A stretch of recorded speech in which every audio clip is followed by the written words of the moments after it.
That All right, creeps me out every time. Yeah, it is a little creepy. Recording in progress. But so we have a few announcements actually. One is that we found the scene we want to use from Minority Report that we were going to use for our scene replication exercise. And that scene is going to be, I'm gonna actually share my screen because it'll just be easier. I can't play the video because last time when I played the video that has something, it kind of with the Rick and Morty thing, it gave us a copyrighted it. copyright claim. Took us forever to upload it. So it's this scene between Tom Cruise and I can't remember that guy's name, but his mentor kind of that's overseeing the thing in the department. And so they're in this room in on a couch. The scene that we're going to be filming is going to be from 3358 to 3606. I'll send all this information out later. To 3606? What was this? 3358 to 3606? Yep. So it's about 2 minutes. A lot of We'll be shots, sending it out again on the What's Happened emails for you guys. a lot of the shots are just not really very much movement. It's more about the blocking. It's kind of a static shot, and you just have like the blocking of the characters. Which and shows then zooming in and stuff. because the characters themselves aren't moving around too much. So if you don't have, subjects that you don't have people that can actually be in your scene, you can use something like a stuffed animal or I don't know, like a big cardboard cutout or whatever you can get to make it look like the shape of a person or in place of the person. Louis is gonna make his cinematic debut. Louis is my stuffed penguin, by the way. He's gonna. Okay, so you'll use Louis. Yeah, so like we saw some person was using a teddy bear to show different camera movement and stuff like that, different angles.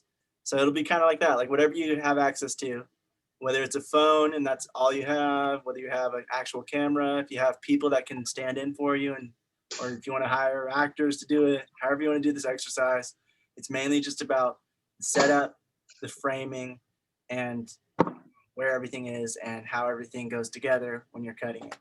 Yeah, like we said, we had separated like at least 4 or 5 different scenes, and we went through every single one of them. And the thing that we wanted the most was something, at least for our first exercise, that was simple. There was with him running and getting the drugs. That was an interesting scene, but there was a lot of very different frames, and the lighting was also hard to replicate. So that one was kind of a no. And then there was the one with him speaking to the old lady, but that one, while the camera moved back, the subjects moved forward. So you would need actual like moving subjects, which would also be harder. And of course the scene with the the man in the auditorium with receiving the award, way too many subjects. So that would have been harder. So yeah, we chose that one because it's simpler. Your the things you have in frame are stagnant, so you wouldn't need to worry about it that much. And later on, we can work on one that's a little more complex. Yeah, Sarah's laughing. Yeah, I don't know why Yes, Sarah's no, laughing. But yeah, so it ends about right here on this shot. It begins with the establishing shot with a wide angle lens, and then it moves in. And there is a little bit of dolly movement. It dollies in to get closer into their conversation as they get more and more intimate with the conversation. There's more detail, and we want to see the expression on their faces. So there is some movement going in, but that's it. There's nothing. And it's very slow too. Like it goes, when it zooms in very slowly, or it's sometimes like one shot and then the other shot is closer, and then the other shot and then the other shot is closer. So yeah, it would be maybe after the meeting we'll like actually watch the scene and just kind of show you guys. It's not too much. It's just a conversation over the shoulder a little bit, and over the shoulder from Tom Cruise point of view, and then just the side of his head, a little bit of over shoulder. Just to get you guys into the idea of framing and blocking and camera movements and stuff like that. Yeah. Okay. Practicing camera movement and stuff. Yes. Framing and movement for this. Blocking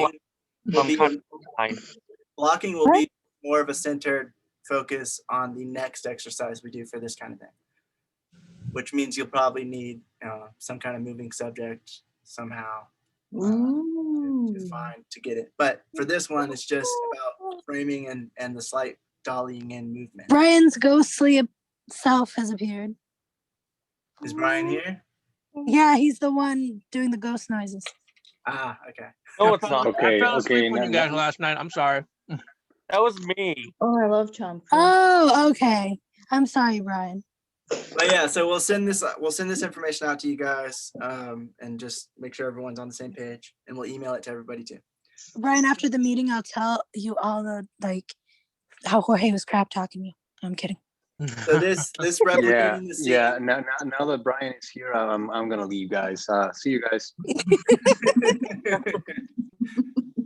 Man. As I said before, I do not like that guy. I don't believe he has talent. I don't respect his work. Screw this. Yeah. He's giving you like the worst offense a movie maker can have, honestly. I mean, if you're not doing it right, if you don't have somebody that's going to leave, if there's no drama involved, your production isn't going to be good. Well, I That is really correct. hope we're doing it wrong then, because holy crap. That's what makes a good production. It's just For those of you that conflict on do set. not get the sarcastic tone, he is joking. Just to be those of clear. you who are too slow. What? Exactly. No, Priscilla, do not apologize for me. All right. That's completely serious. Of course not. For real though, so the scene replication thing, we're gonna be overviewing everybody's stuff on June 21st during that meeting. So that gives us about 2.5 weeks. And the storyboard exercise will be for June 17th. Okay, so wait, what storyboard? I wrote like a quick scene of this guy, and it was a guy that killed a lady's husband because he wanted to be with her and he thought that she would like him to do that, and then he gets upset when she finds out and she gets afraid of him and doesn't want to be around him, and he's like, I did it for you, and ends up killing her. So Wait, who killed what? Whoa, he sent a script via email to everyone, just like a script, a short story to be used for the framing exercise. So you read that and then you try to visualize the scenes that you could use for the storyboard. Oh, okay, by email. I don't know. Okay, I'll check to see if I got that.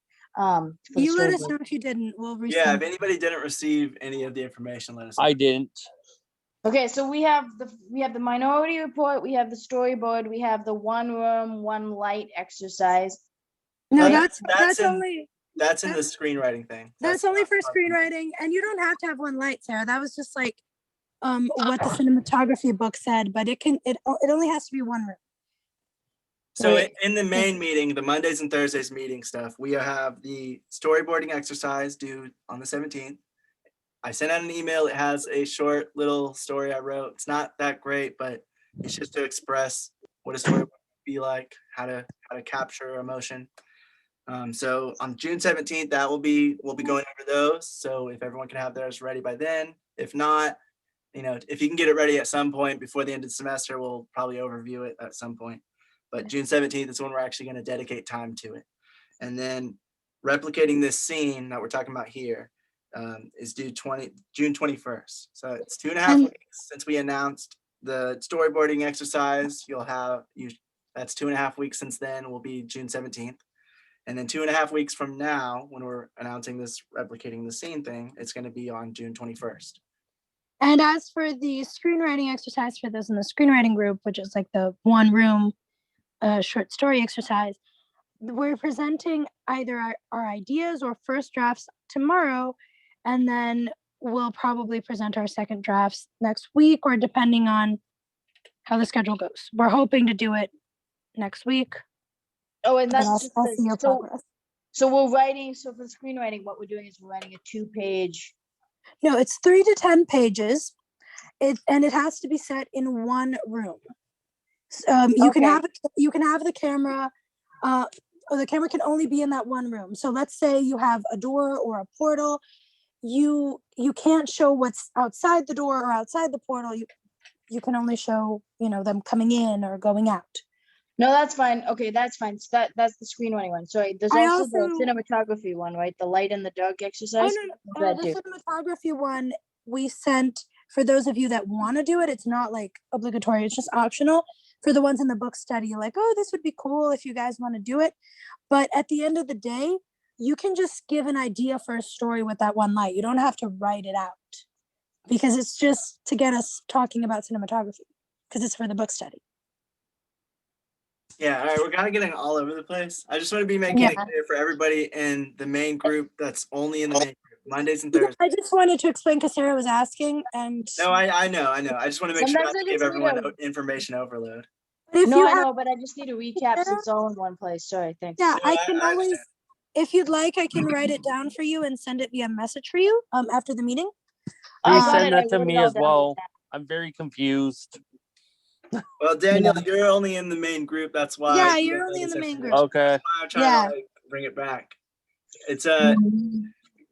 if you guys can talk privately or message privately about it, Sarah, Yeah, that's or what whoever I else, said. anybody else in the screenwriting group or the book study as well as this. If you guys have any Yeah. questions, let us know. But just to bring it back for this, because this is too much for everyone who doesn't know what's going on. Sorry, guys. I yeah. just wanted to answer a question. Sorry.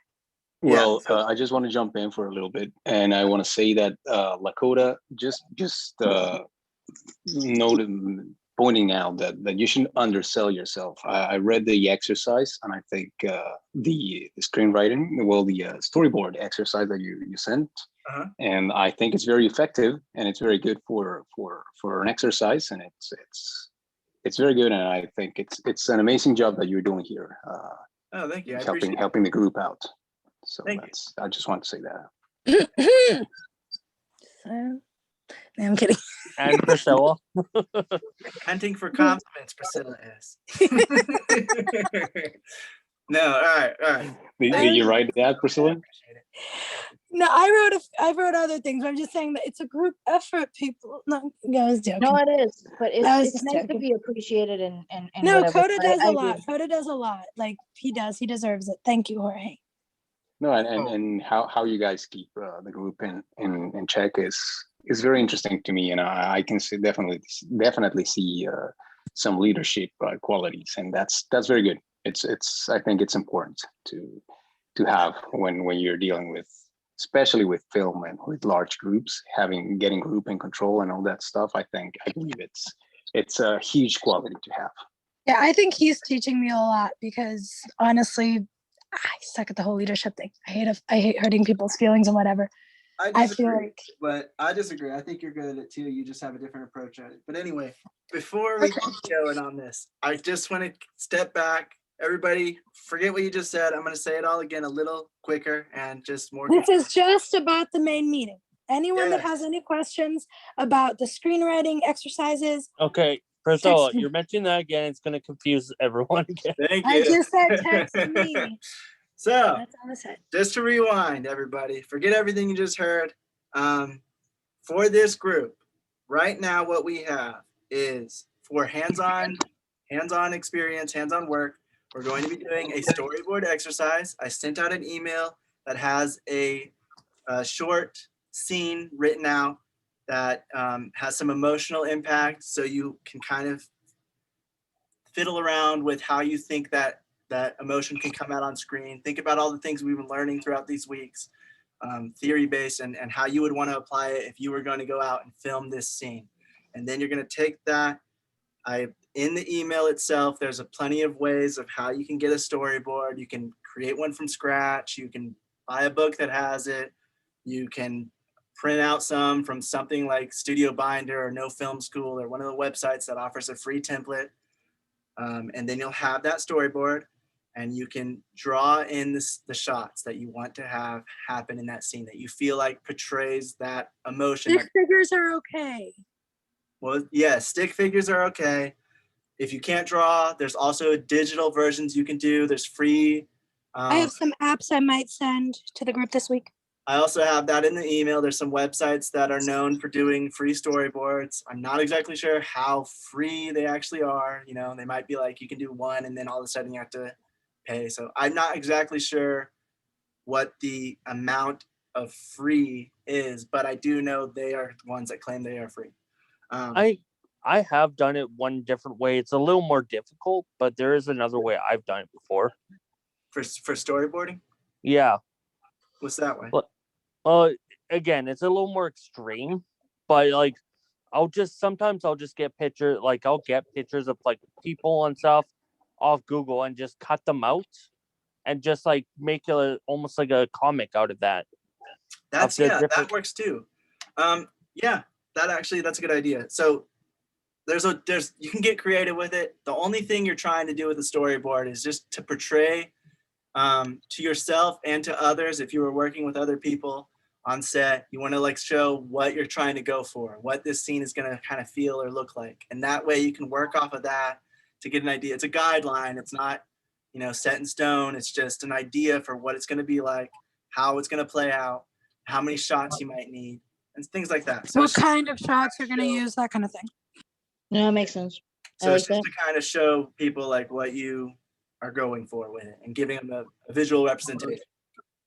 Okay, so we got that. That is due June 17th. If anyone doesn't have the email, remind me again later and I will resend you the email. Or just, you know, individually message me on WhatsApp or something and I will email you guys. Okay. The next thing we have is the scene we're replicating a scene from Minority Report. We watched Minority Report on Tuesday, and we were commenting on the camera work and we picked out a few scenes. And then me and Priscilla went through those scenes and figured out which one would be the easiest for us to do for our first scene that we're going to replicate to try to match the framing, the movement, and any blocking. There's not really any blocking in this one. Maybe the lady that comes in and gives the tea, but I don't really feel like that's necessary to the scene. So you just focus on the two, on Tom Cruise and the older actor, and like where they're positioned within frame and how the camera's moving or angled. And those are the things to pay attention to. And we're going to try to replicate that as best we can with whatever equipment you have available, whether it's just a phone. If you're going to use lighting, whatever lighting you have available, if you want to use natural lights, flashlight, however you can get the shot. We're mainly focused on framing and the camera movement for this. Angles, movement, framing. Sir, if you can get your cat to stand still for the duration of the scene, good luck with that. Wait, stand still? The cat.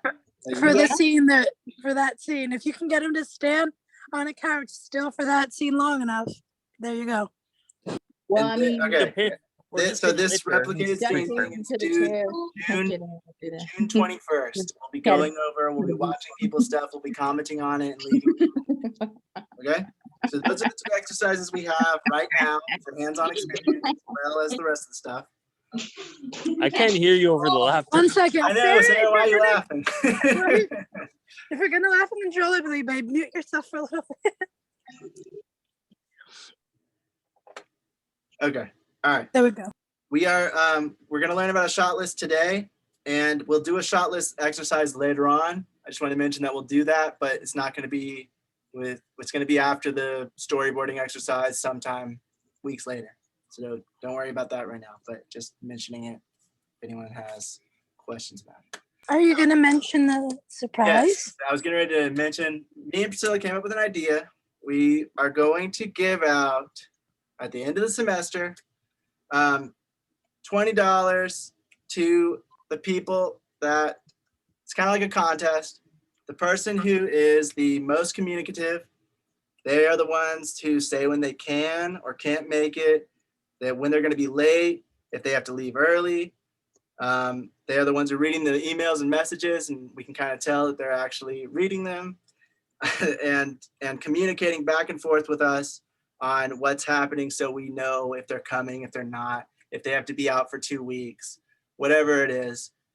That person will get $20 through either like Cash App or Venmo or something like that. Next person is the most active. This person will be the one who is doing all the projects. They're studying the material. and they're just the most active within the group. And then there's the person who is the most punctual, the one who's are showing up on time, and they're the ones who are responding the quickest. Now, to be clear, we're not gonna.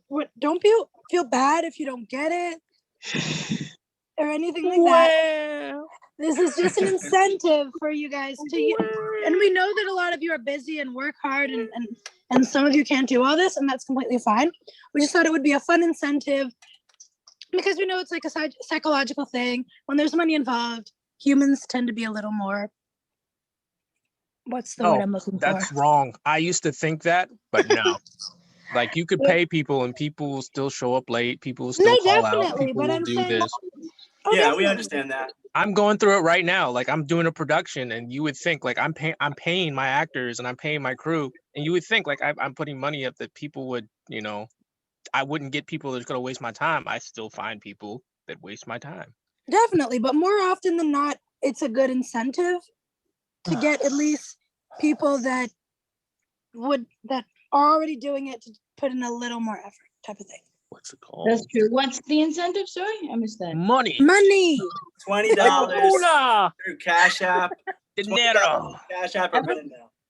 Everybody We're likes willing to give out up to five of them. So if there's two people that we feel are like, you know, on equal amounts of communicative or active or punctual. Oh, by the way, you can only win one. So like if you're all three and you're the most of everything, you can only win one. So wait, what's the contest? What was that? Sarah was not listening. Participating. No, You don't get the $20. And pay No money, Sarah. I was going pee. Come on. Okay. All right, I'll repeat it. You can't listen we're while you giving pee? out, at the end of the semester, we're going to give out $20 to the up to 5 members. Yeah. And those 5 members, out of these 3 things, they're either the most communicative out of everybody. They are the ones who are saying when they can't make it, when they'll be late, if they have to leave early. And we can tell that they're reading the emails and they're responding to us about any emails or updates or messages. And we know that they received it. All right. The next person would be the one who are the most active. They're doing all the projects and they're studying all the material. It's clear that, you know, they're doing all the stuff. They're the most active within the group. And the next would be the most punctual, the ones that are showing up on time the most, and they're responding the quickest to any updates or emails. So now, another disclaimer, if I can, honey. 2 disclaimers. One is by most communicative, we don't mean that like if you guys like, oh, but Jorge and Brian and whatever, no more. That's not what we mean by communicative. Just like being communicative in like letting us know when you're gonna come, when you're not gonna come, that kind of thing, you know, because that is important. Communication is important in the industry, and it's good to stimulate that. So don't feel like bad if you don't have much to share in the meetings, but you're like, but I want to win. That's not it. And the other thing is just we know it's not a lot, but it's just something to like show our appreciation, you know, and also be a good incentive. Like people like incentives. Well, yeah, I like incentives. So that's funny. Yeah, that's what they're for. To incentivize. Yeah, so those are our announcements. We'll be emailing all this out. We'll probably post it up on the website. So, you know, just keep those things in mind. And I'll email, like I said, somebody already messaged me, but anybody else who has any questions about any of that stuff, just message me privately or Priscilla, and we'll send it out to you if you didn't receive the email for the exercises or any of that. All right. Now, today we are going to be going over the 180-degree rule, the 30-degree rule. What else? The shot list, working with children, and filming behind the scenes. So we're going to just jump into this real quick. First, we're going to start with 180-degree rule. Does anybody know what that is? And would anybody like to explain it? Brian, you've been talking about it nonstop for the past 3 weeks. Oh, the 180-degree rule, also known as the line of action, as you can see in this picture here. It's talking about developing a line on where you can put your camera at. So this line from these 2 characters is a line. You cannot go on the other side of that line. So if you ever watch like a sitcom with like a live studio audience, pretty much it's developing like an area where they never turn the camera towards the audience. So if you think of it like that, like if you're shooting a sitcom, that can kind of help you in a way to remember not to cross the line. So the reason why you don't want to cross the line is because you confuse the viewer. So you have these two characters here. You have the guy in the blue, the guy in the orange, and then you have the camera. So where this red camera is where you're not supposed to be at. Say if you were to start where the camera is on this green line. So you can put the camera anywhere within this green radius, but then once you cross into this red radius, then you're starting to cross the line. So the reason why you don't want to cross the line is because if you look at the picture on the top right, that little box, the guy in the blue is on the right and the guy in the orange is on the left. So if you cross the line, like the illustration, and you look over on the other box, it flips them around. So the guy on the orange is now on the right and the guy in the blue is now on the left. So that is why, yeah, that is why you don't want to cross the line of action, because it flips them around. And it kind of gives like a jump, and your eyes have to adjust to it, or your brain should I say, your brain has to adjust to it, because you have one character looking one way, facing one way, and then when you cross, you have another character that he's talking to looking and facing in the same direction, and it gets kind of confusing to the viewer. So that is what the 180 rule is about. A simple way to remember this, I always say, is whenever you start your if you start off doing an establishing shot or a master shot, should I say, always remember like where your characters are. So like, let's say you have character A and character B. So always remember, all right, character A is on the left. So no matter what angle you get, no matter where you're shooting, you want to make sure that character, even on these side profile shots, you want to make sure that character remains on the left and your B character remains on the right. Sarah said, so the Michael Bay shot breaks that rule? It does, but it does that in a way that is called like bending the rule, which is actually okay. It's because it's a continuous shot. Because that Michael Bay shot, the one where he's going around in an arc around these characters, or a whole 360, because it's a continuous shot, the audience is able to follow along with what is happening. That makes sense. The 180 degree rule is more for cutting to a new shot. So okay, like what Brian was saying, especially in this picture, like when you have that top picture, it's more of a master shot. So you can like film them, get the coverage of both of them. But then when you want to go closer in on them, do like maybe an over the shoulder, you want the girl in blue to be on the left, screen left, and looking to the right. And you want the girl in the red to be on the screen right, looking to the left. So it looks like they're talking to each other, even when they're the only thing in frame. If you cut to the other side, all of a sudden they flip and they're talking. They're not looking at each other anymore. It looks like they're looking away, even though, you can kind of tell.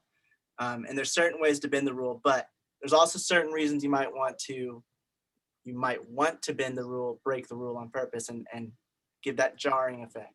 Yeah, a good example that Ryan was Jorge has his saying. hand raised. Oh, go ahead, Jorge. Well, I couldn't explain it better than Brian, but I just wanted to add that if you have moving lines, whenever you're doing some sort of tracking shots, or if you have a dolly that goes around like some sort of rail, or if you're doing something that has movement and you have blocking that allows lines to be moved, then you can go past that line, and it's not gonna be jumpy. But it is important to understand that the line that has been established by the main two characters needs to stay until one of those characters moves away. And you see that whenever you have a scene with multiple characters that are doing multiple things, let's say like a control room or something, some sort of scene where there's a lot of characters involved, there's no problem, because a lot of lines, as long as you establish the whole space, it's easier to keep people in groups, so the audience knows where the line is all the time, and where they're standing all the time, and where everybody is moving. So as long as somebody moves, it's easier to have the master shot to see where they're moving. Or if you're doing something, you have to have camera movement to allow that line to be moved. So it's something that's very, very, you have to be very careful with, especially when you have table scenes. Where there's a lot of people talking in a table, then you have to establish groups and lines, and that's where things can get very tricky when you're doing things in a table or something. That makes sense. That's why Videos, stuff like a storyboard or a shot list is very important for those types of difficult scenes. It's so that you set up, you can see beforehand, does this look weird? Is it jumpy? And then you can kind of get a sense of where to put the cameras. For more difficult scenes, I sometimes use kind of a camera diagram, which is kind of like what you can see, these cameras in the 180-degree lines, and they'd establish what the lines are between each set of characters. And then they put the camera 1, 2, 3, and they go around showing where the cameras will be placed. so in the videos we sent, there are actually examples, like you can actually see of them showing the 80-degree rule, what happens when you add a third person or a fourth person to it, and when to break it, when not to break it, when it's seen sloppily, and when it has a purpose. For example, when we were watching the movie on Tuesday, and Ryan said, "Oh, I think they broke the 180-degree rule here." That scene where he was watching his son, the hologram videos of his son, while we were rewatching it, we saw the break right there, and it went from him being on the right to a sharp cut of him on the kind of on the left, and it was kind of to show that he was lost in his own world at that point. He not only was high, but he was also like lost in his memories in his own little world, thinking about his son and that kind of thing. So that is an example of breaking the rule with a purpose in mind. That makes And sense. Mel had her hand You had raised your up. hand raised.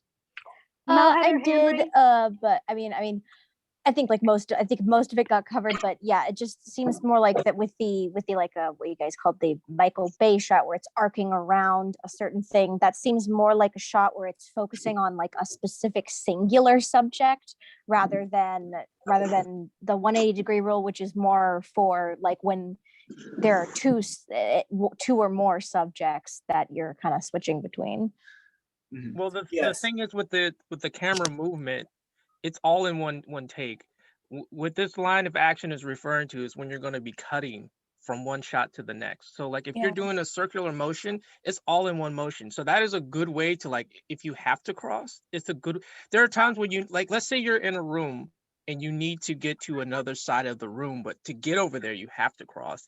You have to establish a way to get over there. So like Jorge was mentioning, you can do that in blocking, like have one of your characters get up and actually go over to that side of the room, or you can move the camera to that side of that room to explain the shift in the positioning of the characters and stuff like that. So rotating helps it not look as weird and jarring because you saw it rotate. Yes, so you see the movement, but if you weren't going to move the camera, you would have to cut to another shot, and then that's where the jarring comes in. So the way we film things is kind of like, it's a science to it, and it's actually pretty cool. So there's like a science to editing and the way we shoot movies, because like before, like way back in the day when film first started out, everything was just one shot, everything was just this and that. When they started editing, through trial and tribulation, they learned, like, if we film in this specific manner, it kind of looks like the person watching is in. So you see how these three characters are in Lakota's screen here. You have these three characters. Just imagine the guy in the blue striped shirt. Imagine that being you, like in between these two people having a conversation. So if these two people are talking, you're going to look towards whoever's talking, and then whoever is like giving like the most intensity, you're going to be looking back and forth. So that's how we edit. We edit similar to a conversation, cutting back and forth. But let's just say you were to look to your left, and then the guy that's talking on the left is on the right. It's going to confuse you. So that's pretty much what crossing that line does. So to keep away from doing that, you always want to keep positioning in mind. Mhm. Yep. And if you do that movement shot, like how this side of is red on the right, they're saying that for actor 2 and 3, you should be in that green area, and then for actor 1 and 2, you should be in this side of with the green area because you started on that side with your setup shot with the camera. It says initial view. But if you were going to do a movement to the right during a take and you're on this side of actor 2 on his right looking at actor 1 in the striped shirt, then you have to set up a new action line where you're now on this side flipping back between them.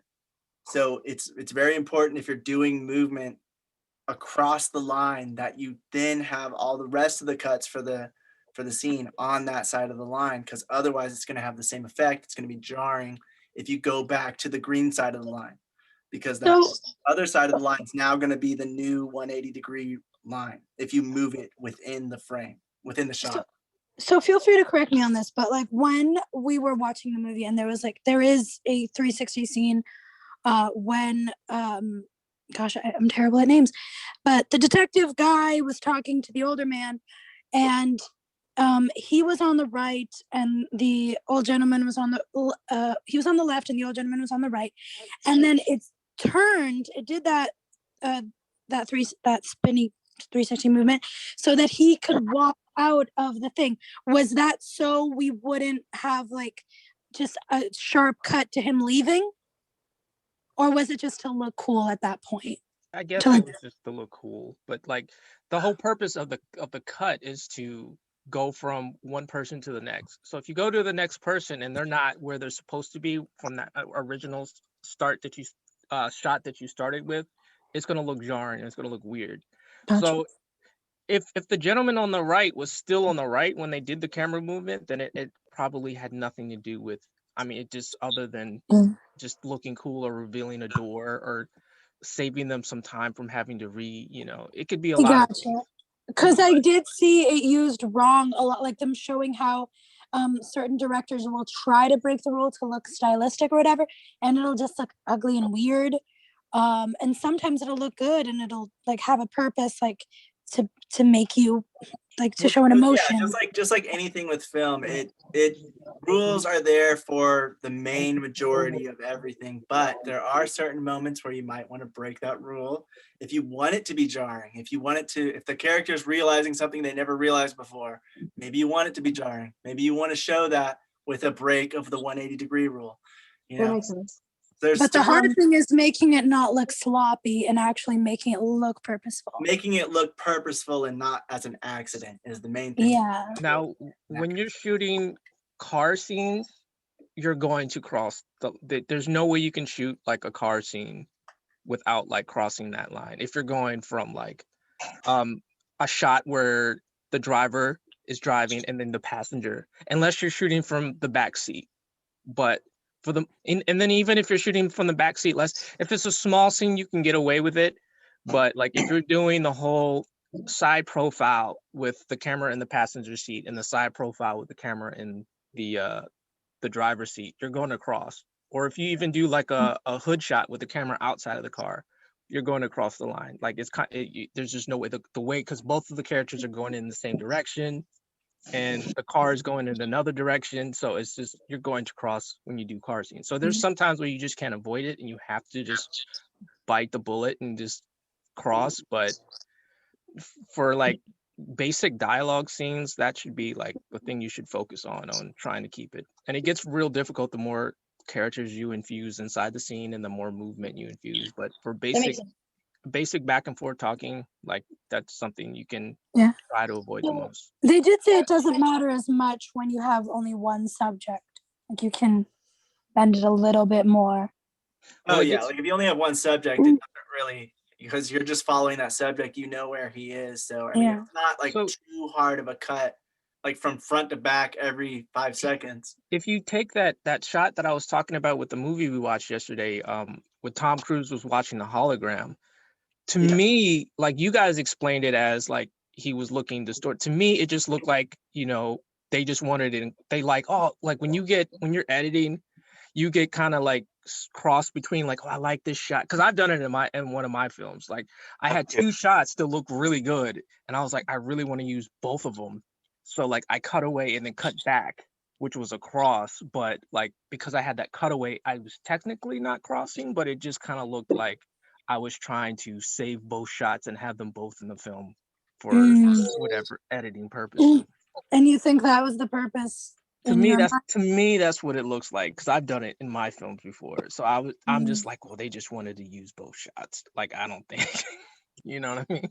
You don't think it was that deep? No, I don't think it was that deep. I just think they were trying to get two shots in there. So Sarah, you have your hand raised? Yeah, so I was looking at that shot with the three people in the lines of action. So is that, so going back to that picture there, so is that, so when you're shooting actor 1 and actor 2, you're staying on like in the green, and then when you're shooting actor 1 and actor 3, you're in the green and the blue? Like, I'm confused why the cross like that.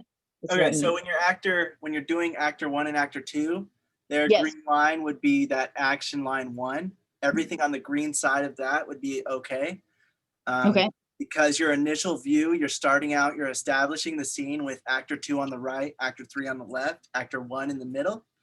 So if you're talking between actor 1 and 2 and you want to jump cut between them, then it's okay to be over here close to the green line on the right, and then flipping around to behind the striped shirt guy, but still on the green side, looking to actor 2. That won't distort the audience. And then if you're going from actor 1 and actor 3, you're going to be on action line 2, which would actually be that that red part behind actor 1 would then become green because he's talking with actor 3. So everything on the side of action line 2 and up would be okay to shoot between actor 3 and actor 1.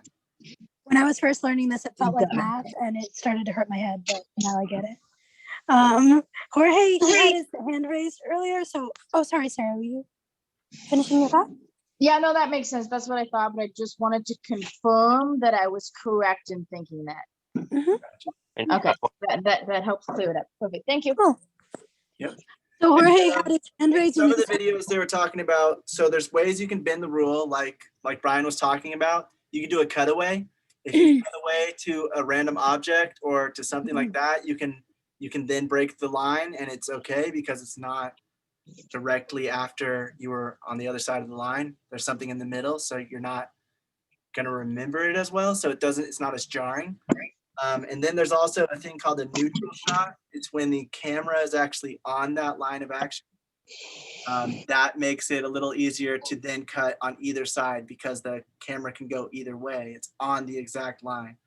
So there's different ways you can go about bending the rule, but it's just a generality of trying to keep everything very easy to understand for the audience. So like Brian was saying also, in the car scenes, you're going to break it, but because we all know sitting in a car means you're facing forward towards the road, whether we're on the front side of those two actors having a conversation and then we jump to the back and we see the mirror and the rear view mirror and all of that, we're going to know that we're behind the characters now, and it's not going to be as jarring because we know what a car is. We know they're sitting forward.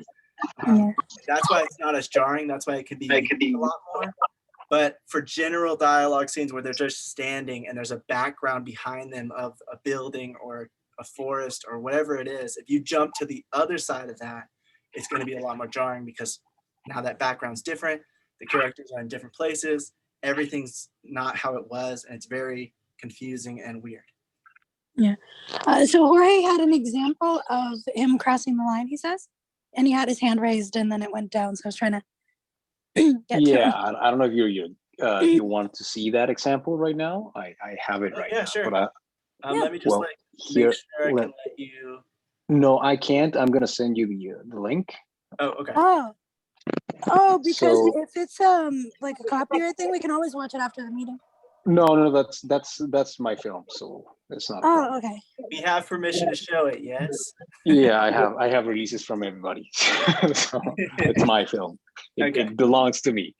So you can. All right, so put it up on the screen, and go to 3:30. 3:30. Yeah. The actor's bed is accessible too. Right here. Right there. And you'll see how the action helps me cross the line, because the line is on the left side of the action. See, play it. Bueno, pues nada más, güey. Ah, nada más. No te hagas pendejo. La otra vez me dijo que te metiste a la regadera cuando se estaba bañando. Bueno, fue un accidente ya. ¿Un accidente? Te voy a enseñar a respetar, cabrón.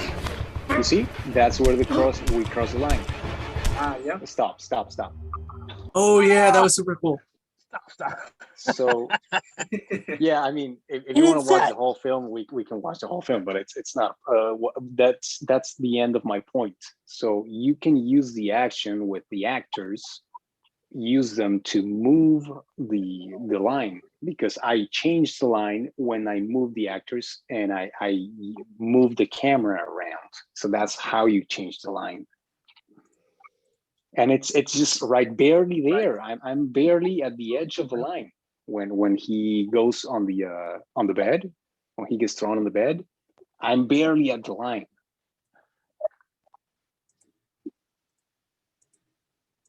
Boom. There's a line change. See? Yeah. Right there. Yep. Yeah, and that was actually one of the things I was getting ready to point out, but it's actually a lot better just to show it visually. So thank you, Jorge. Yeah. But yeah, you. someone was talking about how exactly what Jorge was just saying, how you can use the actors and the movement of the actors to actually change the position of the camera, and it won't be as jarring. If the camera looks over somewhere, or if they're throwing a character up against a wall, it's not going to be as jarring for us to see it from a new point of view. And that, so you don't really, as long as it's not like you're watching it and it just seems something's off. Like, you don't want it to seem that way unless you're intentionally going for that. That makes sense. So you just want to make sure when you are setting up like a storyboard or shot list, and then actually, filming and setting up the cameras and everything, you want to make sure you are trying to know exactly what you're going to do, what your plan is, and that it's all going to work in editing. Because once you get in editing, if you don't have those shots, you're going to either have to go back and pick them up, or try to find a way to bend that rule. And it might be a little harder than you think if you didn't think about it beforehand, which is why pre-production is so important. Yeah. I've done sometimes you can like this was rare. Sometimes you might be able to fix it in post, which is a taboo thing to say. But when you get in your editor, you could actually flip or invert the shot to kind of get your character to be facing a different direction. But that only works like if the background is like blank. If a person can't really just tell the difference between what side of the wall has changed or whatever. Yeah. But you should never like intend on like, oh, we're just going to fix it in post. You should try to get it right in camera the first time. And if you're not necessarily 100% sure, because this issue does come up a lot on set, where I'm always like, hey, you're breaking that line, and they'll be like, are you sure? And I'm like, yeah, I'm 100% sure. It's very easy to pull your phone out, take a picture of each shot you just got, and then take the shot you're about to get, and just flip you the pictures back to back. And if you can see it, and all you have to do is like say, hey, look, character A is on the right when we first started. He needs to stay on the right. And if you just keep that mindset in mind, like whatever character is on the right when you first start has to stay on that right, unless you had some kind of blockings that suggest otherwise. Yeah. Does anybody have any questions or other comments about the 180-degree rule? No. I was just curious if, as Brian was saying, in cars you have to break it quite a bit, but for just a viewer of scenes and such, it never really stands out. And I'm wondering if that's because we're just so used to, our brains are used to knowing driver's side, passenger side, and it just kind of makes it easier. Or why do you think that works to where we wouldn't constantly be jarred because of that? Well, yeah, you're absolutely right. It's because we've been conditioned to accept it for what it is. We've seen so many car scenes before in movies that we just accept it. You know, we don't really, not only that, but they edit car scenes a certain way. They don't really do too much cutting back and forth with car scenes. So it's kind of like you really don't pay any mind to it. Not only that, but it takes a while to notice the jump. It takes a while. Like you don't really notice it at first when you're first editing it, and then like you watch it back and you're like, I don't know. Like I have a sample of it of a film that I was doing the audio on, and they crossed the line. And I watched this thing like 3 or 4 different times, and I didn't notice it until I watched it for like the 4th time. Like, oh, they crossed the line. I didn't know. Like sometimes you don't know, and then you'll be watching something. If you've ever watched a movie and you're like, you know, I don't know what it is about it, but it just doesn't feel right, or something about it I just don't like, or something. Then chances are either they're breaking a line or they're doing something wrong. But it's a subtle. It's not something that's big. You're not going to notice it. So it's not really, you would think like, oh, if I'm not going to notice it, why is it important? Well, it is, because you may not notice it at first, but it's kind of like one of those subtle things that kind of linger there. And then you're like, oh, okay. And you don't want your audience to have that lingering, nagging feeling of what's going on, what's wrong, because then they're going to be taken out of the story, and they're going to be watching it more of a movie as like, why does this not feel right? Instead of being involved with your production, whatever it may be, short film, TV show, whatever it is. You want them to be just paying attention to the story, and you want your cinematography and everything to work so well that in your editing, so that they don't even really notice. It just kind of goes with the story. It goes with what's happening. So they don't even like notice that something's weird or that something's really cool. They just kind of are in awe of the whole thing as the story goes and flows through your project. But okay, so that's the 180-degree rule. And now, similar to the 180-degree rule, this is mainly for editing. It's called the 30-degree rule. Now, does anyone want to explain that? Or would you guys like me to just go ahead? Go for it. All right, so the 30-degree No rule pressure. is, yeah.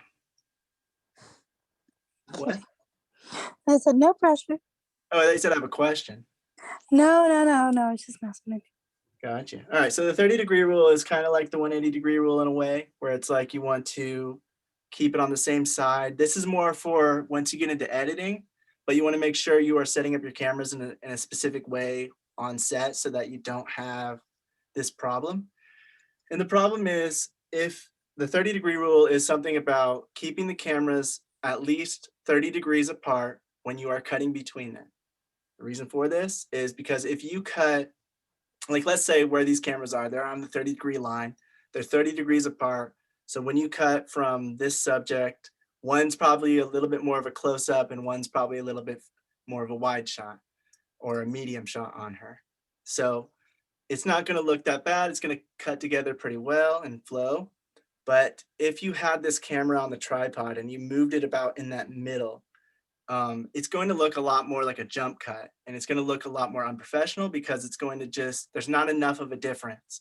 So it doesn't feel like that cut is justified. It feels more like you're just cutting because something went wrong in that camera, or it's the same thing. It's jarring, and it takes the viewer out of it because it's a cut, but there's not enough of a difference or a similarity to justify the cut. And it just makes it seem it makes it feel very amateur. Let me see if I can find an The example. 30 degrees makes it feel amateur? You want it to be at least 30 degrees apart. Let me see. What he's saying is you don't want camera B to line up with camera A, because it doesn't look like you're not really establishing another angle. You're just pretty much giving the same angle with camera A, just maybe closer. So like he was saying, it looks like what is called a he called it a pop cut or a jump. He called it a jump, but he's talking about as a pop cut, where it's like, so a pop cut is in editing. Let's say you have a shot, like a medium shot, and you need a close-up, but you've only taken one shot. So an editor might zoom in post and reframe the picture so that it is a close-up. and use that and cut to it. So the framing hasn't changed. It's just, well, the framing has changed, but the camera hasn't really moved. So that the subject looks the same, but you're just like cutting in a way. So it kind of looks weird. And so it was kind of like it's like taking the same shot and zooming in on it and just cutting to it without the zoom. So it just looks weird. So they call that a pop cut because it's jarring. It just, pops right in somebody's face. Yeah, so that's if you're zooming in from the same position. And the 30-degree rule is similar to that. It's just it's meaning the person or the subject that you're filming will be a little bit at a different position. Like if you're filming that table in the middle and you just go like a few inches to the right and film for your next shot, and then you jump cut between those, that thing in the middle is going to be moving very slightly back and forth to the left and right, and it's just going to look unappealing, and it's not going to look right. There's going to be something weird about it. And it's just a kind of a general rule of editing to have, whenever you're doing a cut between one camera and the next, have at least 30 degrees of space so that there's enough of a difference between the shot for new information, so it doesn't feel weird. It's very hard to say in words actually, but then, yeah, and then there's also the 30-degree rule. It has to do with what Brian was talking about with the pop cut, when it's zooming in and it just looks like the same exact framing except for the person's closer to the screen now. And usually when you're zooming into somebody and you have like a close-up, not zooming in, sorry, but when the next shot is like closer to the subject, like a close-up or an extreme close-up, you want it to be at slightly a different angle so that it has a little bit of new information, and it just flows better. So I would just recommend you guys checking out those videos on it to kind of see the actual. Oh yes, Mel, you have your hand raised. Oh yeah, I just want to say that something that I've found interesting is that people have been kind of, this is a trend that I've been noticing more recently in internet videos, that people have been kind of using this rule and breaking it on purpose to make things look jarring, like for a humorous effect, or like specifically to evoke the like jarringness of the cut. In fact, they just did this in the like animated movie that just came out. The what was it? The Family Name versus the Machines. Oh, I know what you're talking about. Yeah, there's a scene. There's a scene. I was gonna link it. There's a scene where they are viewing they're viewing like a pre-recorded message with this robot talking to them about what's going to happen on their flight, and it like they purposely use this like immediate cut to a closer up to show that these two things were edited and that it's jarring, like showing a juxtaposition between these like an extreme mood shift basically. Mm-hmm. So yeah, it is very jarring. And so I think like people are getting more used to seeing this rule broken now, because I feel like it is a very common thing in like YouTubers videos for whenever there's a tone shift, whenever something sudden happens, they will often do that, where they will like they will cut to a very zoomed in shot and then back. But like I said, it's specifically for the purpose of being jarring, and so that's why the rule is there, is because usually you don't want to be jarring. You want it to flow smoothly. Right. Yeah. YouTubers do it a lot, and it's been around actually for a while because like they do it a lot in music videos as well. So yeah, the Mitchells versus the Machines. What was that? Yeah, that one. Yeah. Oh, Mitchell's. Yeah, I was gonna link this because it is. Yeah, and it uses it well. There's always reasons to break these rules, especially if you're doing comedy or for a certain effect. So any rules we learned, they're not always set in stone, like Mel was saying, but usually they're just like a general rule of thumb to make it less jarring and less amateur looking, unless you are going for that or you're using it for a very specific reason. And so it shouldn't be all throughout your film. It should only be in certain specific shots for that very reason of being jarring or a little confusing. 180-degree rule, 30-degree rule, whatever other rules we learn, they're all just kind of a general rule of thumb to make everything a little bit better looking and flow together a little better. But yeah, does anybody have any questions or comments on the 30-degree rule that I didn't, Brian didn't go over, or Mal? Okay, so yeah, I just recommend like checking out one of the videos in the syllabus about it, because it's kind of hard to explain, honestly. Trying to explain it was a lot more difficult than I thought it would be. If my brain wasn't dead, I would have so many questions. What was that? If my brain wasn't dead, I would have so many questions. Gotcha. Next thing I wanted to talk about was the shot list. And this can be used together with a storyboard, or it can be used on its own. Some directors don't even use one. It just depends on your way of working, your process. But these are used, the way I see it when I was learning about this a little more in depth, is the storyboard is more of a visual representation of the kind of shots you want, showing how close characters are to the screen, where they're moving within the frame, and how the camera's going to be moving.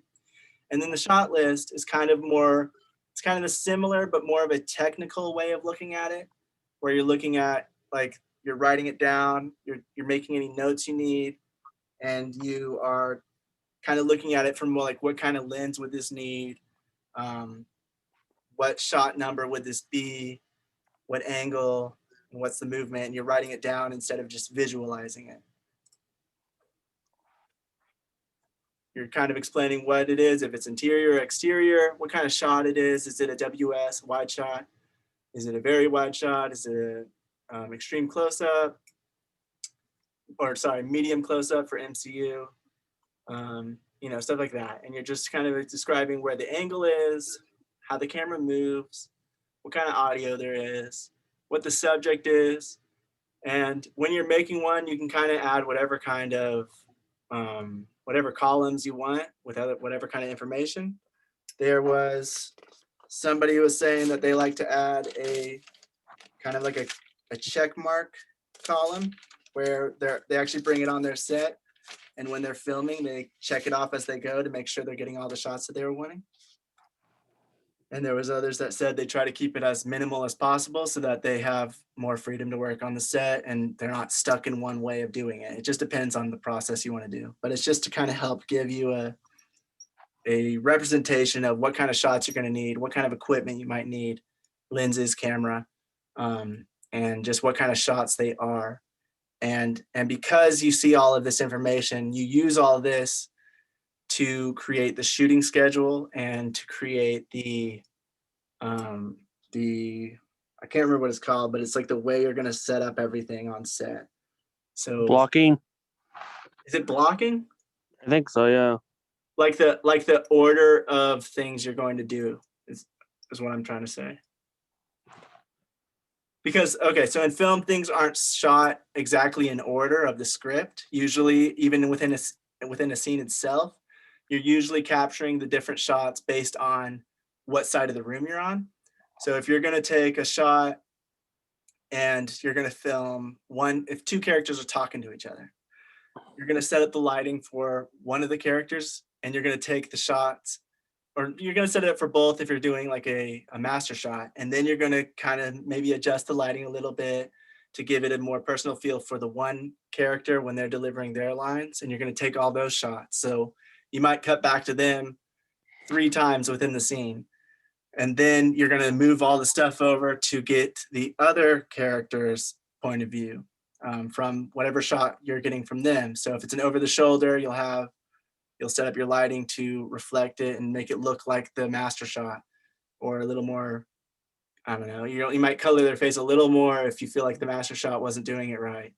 Whatever's happening in the scene, you're going to depend on where you're putting your lighting and your cameras, but generally you are going to shoot it in sequence of how the setups of the light and the camera are, rather than how the script is going. So a lot of the times they jump between different different moments within a scene. And then especially if they're going to do a reverse where they're going on the other side of the characters, that will be filmed after the fact, so that when they move all the lights and all the cameras to the other side of the room, they only have to do it once, because you don't want to have to move it there, move it back over there again. They only want to move it over there once, save time setting up. And so then you'll be shooting the scene out of order. So you'll use a shot list like this, figure out all the shots you want, along with a storyboard if you're doing both. And then you're going to figure out everything you need to get. And then you order it in a certain way to where you know, okay, we're starting out with a master shot showing more of character A. So now we can move into the close-up of character A, and we don't really have to move the lights too much. So we're going to do that next, and we're going to capture that shot. And then you just go through in that order, capturing everything the way the setup would entail. So it's the least amount of time, because setting up takes a lot of time. So does anybody want to explain that? Anything I left out, or I don't know, if you feel like you can explain it a little better? I like to answer Mel's question. She asked if a shot list is something that you would do before or after storyboards, and it's either or. It really doesn't matter. Like, I've been on sets where there was no storyboards or shot lists. I've been on sets where it was just the shot list, and I've been on sets where it was just the storyboard. But in my experience, I think for me, a shot list is more organized and it has a way of like, so for this last shoot I just did, I had a shot list set up, but I had it like infringed within the script. So like each piece of dialogue, I would put, all right, this is going to be a wide, close up, wide, close up, wide, close up. And I just gave it to my cinematographer and said, hey, like if you go through the script, I have a shot planned out for like each piece of dialogue. And all you got to do is just follow it. So he would just go down the line. All right, here, and put he would make sure that all, like, once we establish what side we're going to be shooting on first, we get all those shots first. And then I was like, well, if we could just get these core shots done, and then you can move on and be artistic and get like, the moving shots or this, like, but I was like, for the most part, if you just get like the basic shots enough that we can edit, then you can move on and get like creative with it, and then, get whatever angles you want to be creative with it. So that way we can kind of save time, or if we get to the end and there is no time, we still have like the basic core shots that we need. So for me, like a shot list is more, it's a better way to keep track of the shots. It's a better way because you can just go down the line and check them off. Like we got that. Storyboards are kind of similar to that, but there's just so many, like, I feel like a lot of times with storyboards, you might not get enough shots because it's like one frame per story per still. I'm going to call them stills. So like you'll try to frame one still and then, move on to the next still, kind of like a comic book, which is cool, but you might not get enough shots. But with a shot list, like all the shots are there and they're lined out. So you should be able to cover a lot more with a shot list. Yeah, I guess I was just kind of confused by those by those videos showing an example of making a shot list, is that a lot of them used as a visual tool, they used shots that they had already shot when setting up a shot list. But you make what? Oh, sorry. I was just gonna say, I saw more of stand-ins, like shots that they were going to make, so they had a stand-in. Yeah, so that was I think Studio Binder made that one. They already had that location, so they only could get one of the actors, and they had one of the actors act as all three characters, and they took pictures of what they kind of thought they needed. Yeah, I've done that. And then they brought that back, and then they made their shot list out of those pictures and added any other things they forgot while they were in the studio. Yeah. Yeah, so it might have been that as well, maybe. But I feel like if you do a storyboard first, you could kind of use that as well for the shot list. If you wanted to have a kind of visual representation of what you're talking about in your shot list, you could put the storyboard next to it. Like, this is kind of what I'm thinking. Yeah. My only thing with the storyboard is that people try a lot to, like, when you have storyboards, people try to focus so much on getting the shot to look like the picture a lot. With Yeah. a shot, well, a storyboard, but with a shot list, it's like you don't really know what anything looks like. So for me, like, I'll do a shot list if I'm going to a location I've never been to before. And you can kind of just, and me, I'm a visual guy anyway, so I really don't need storyboards. But like, for people that aren't visual people, they kind of need to know or see what they're trying to shoot. But like, when you get to the location, it might not look, you're gonna have to change it up, so that can kind of hurt you in the process. Yeah, I was gonna say, I feel like from what we've seen, it varies very much on the person, their style, the way they memorize things. And yeah, I think either way with a shot, because like Mel was saying, the shot list that they showed seemed to be a little more specific. It almost looked more like a storyboard. At least the studio by no one looked a little to me. So yeah, it can. I feel like depending on how you do the shot list, you can also get stuck wanting it to look exactly like in your head. I feel like that can also be an issue with just someone being too set on it looking an exact way regardless. Right. Which is feel why like you I can- always say, like, on all of these things, I've seen everyone's just like, be prepared for it not to turn out exactly like it. Also be open to any ideas or creative things that other people come up with, so that you are open on set in case you have time, like Brian was saying. You capture what you thought you needed, and then if somebody wants something and you have time, yeah, sure, let's try it out. Maybe in editing you like it better. So, you know, with anything, any of this stuff, it takes a lot of work to get it all set up and ready, but don't feel like it's set in stone and that's what you have to get, because you might not even have time to get every single shot on your shot list. One of the tips that somebody gave when they were talking about the shot list was they put a column where they say, is this, what was it called? It was something like, oh, nice to have. And they mean like, it would be nice if you have this, but it's not essential to the story. So then if they're running behind on set and, you know, time went to other things and, you know, they didn't really schedule it out exactly right, or something went wrong and they don't have enough time to get it, they cross out those nice to have shots first so they can try to capture what's essential. So they're still on schedule to get everything done. So it is very much about your process, how you work. Like Brian, he said, you know, he doesn't like shot lists. I'm not sorry. He doesn't like storyboards as much because he doesn't like, I feel like you said this last time, but you don't like feeling as set in the visual framing of it. Is that what you were saying? Well, there's that aspect, and like when I used to do storyboards, like I would do them and like I would like look back and be like, well, I don't have enough shots. You know, I captured everything that was on the storyboard list, but like I just don't have enough shots. Right. So like I feel like people kind of like they have this storyboard and they try to like, I don't know, it just kind of like, I don't know, it kind of hurts you in the long run a little bit. I mean, some people know how to. And then on top of that, like, I don't know, like back then in the day before we had all this technology, like you had to take time to draw it out and stuff. So, I mean, even though you can just use stick figures, but like I'm kind of like an artist, so like I go all out with mine, but Yeah.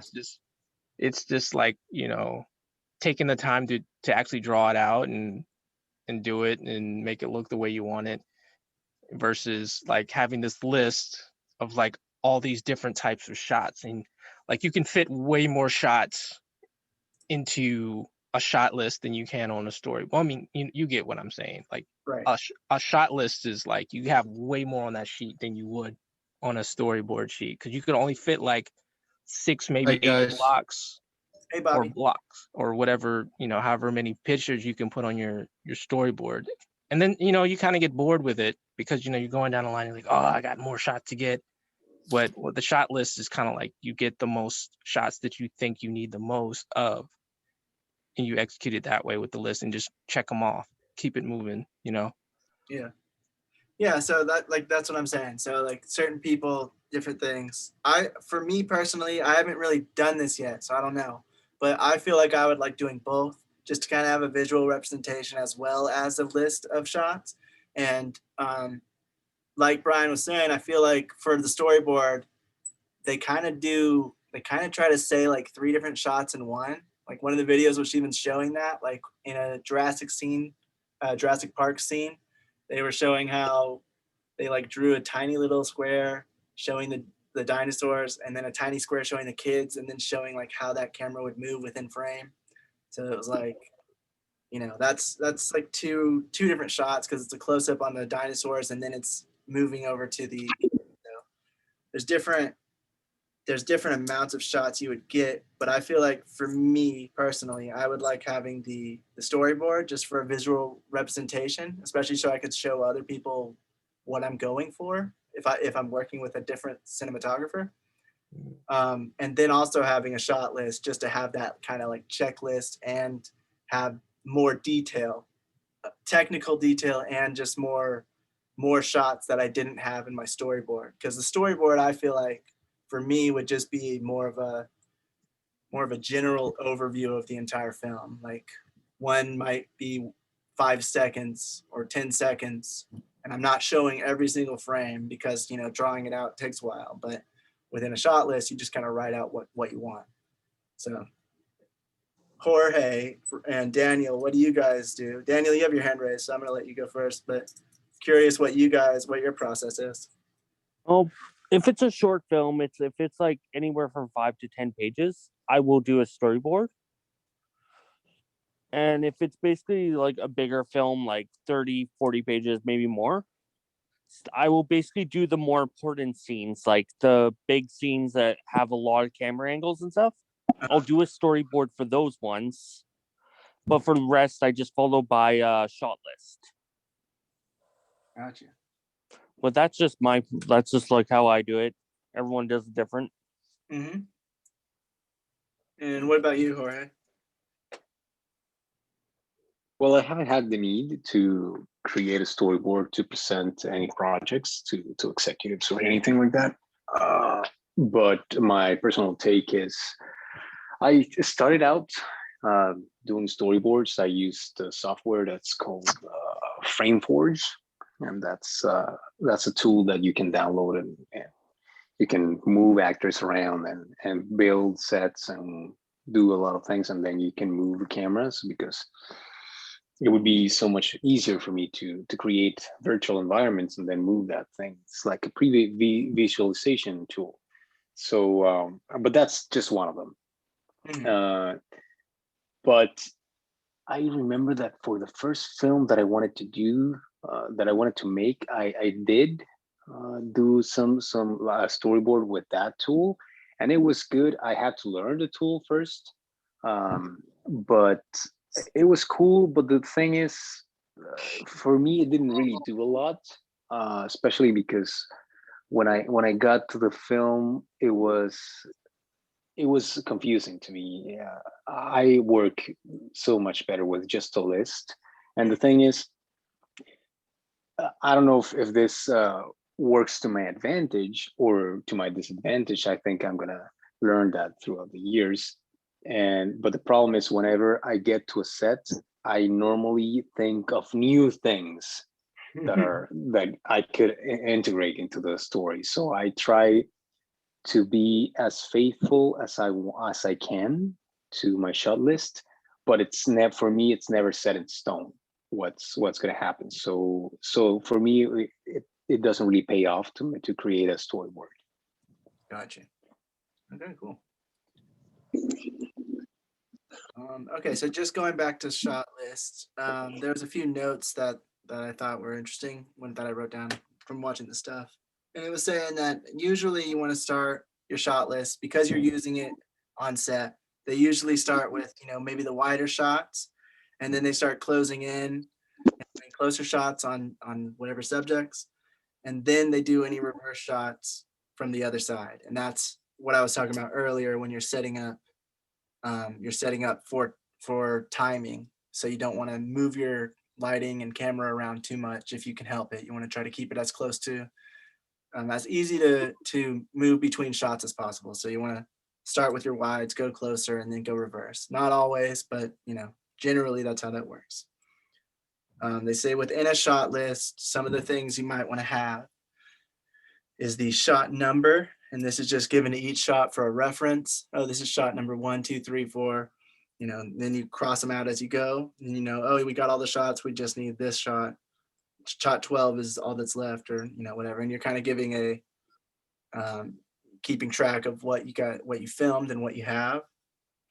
They say there's a shot description where you describe kind of the action and the dialogue happening in the scene. Oh, Jorge, you're raising your hand. Yes, I just want to add something to that. When you're doing a shot list or storyboard or wherever, every time you get to a set, and this is something very important, that if you don't have as much experience, or it's always something good to have, always get a master, always, because that's going to save your butt from future problems in post. If you don't get the master shot, and I don't know, for people that don't know what a master shot is basically the whole action, the whole scene. You just play it out and you keep the camera in one position and in a full shot and seeing all the action that's going to happen. So you go through the whole scene that you're going to shoot in that location or in that space, and you run the whole thing in a full shot, and then you start closing in into like the medium shot or the close-ups or whatever, or if you're going to do tracking shots or whatever. But if you have that master shot, it's always going to be something good to fall back on. Later on, when you get more experience, you'll see that there's a lot of things that for instance, for me, there's a lot of things that I don't do masters right now, because I know exactly what I want my film to look like, even though I can be creative, as I said before, with the on set, in the heat of the action, I can get creative with stuff. I know I have some sort of sense of how the story is gonna cut in my head in post, so I can avoid having more shots. And to this day, I have not regretted not having a master. But if you're just starting out, it is so important to cover your back with a master shot of almost every scene that you make. Just so you can have something to fall back on in case one of the close-ups was messed up or something doesn't work. Correct. And of course, this is something that's extremely important. Always get coverage. Always get inserts of stuff, because I know that you've talked about this, but it's never enough said. It's never said enough. You have to always have something, the cat in the window. You have to have somebody, a close-up of somebody not doing anything, just reacting. Even if there's nothing, just go into a close-up and say, okay, now give me a look like you're interested in what I'm saying. And he or she is not doing anything, he's just reacting. So you can cut to those things, or just something that on the table or whatever. You will be thankful for getting those shots in the post. Mm-hmm. And that's just to cover in case anything's messed up. It's something good to cut between. Like if you cross the 180 line, for instance, you have a shot you can cut to, which doesn't really add anything to the story, but it's something to cut away to cut back so that it doesn't feel as jarring for you crossing that line. Yeah, because if you think about it, you're using one camera.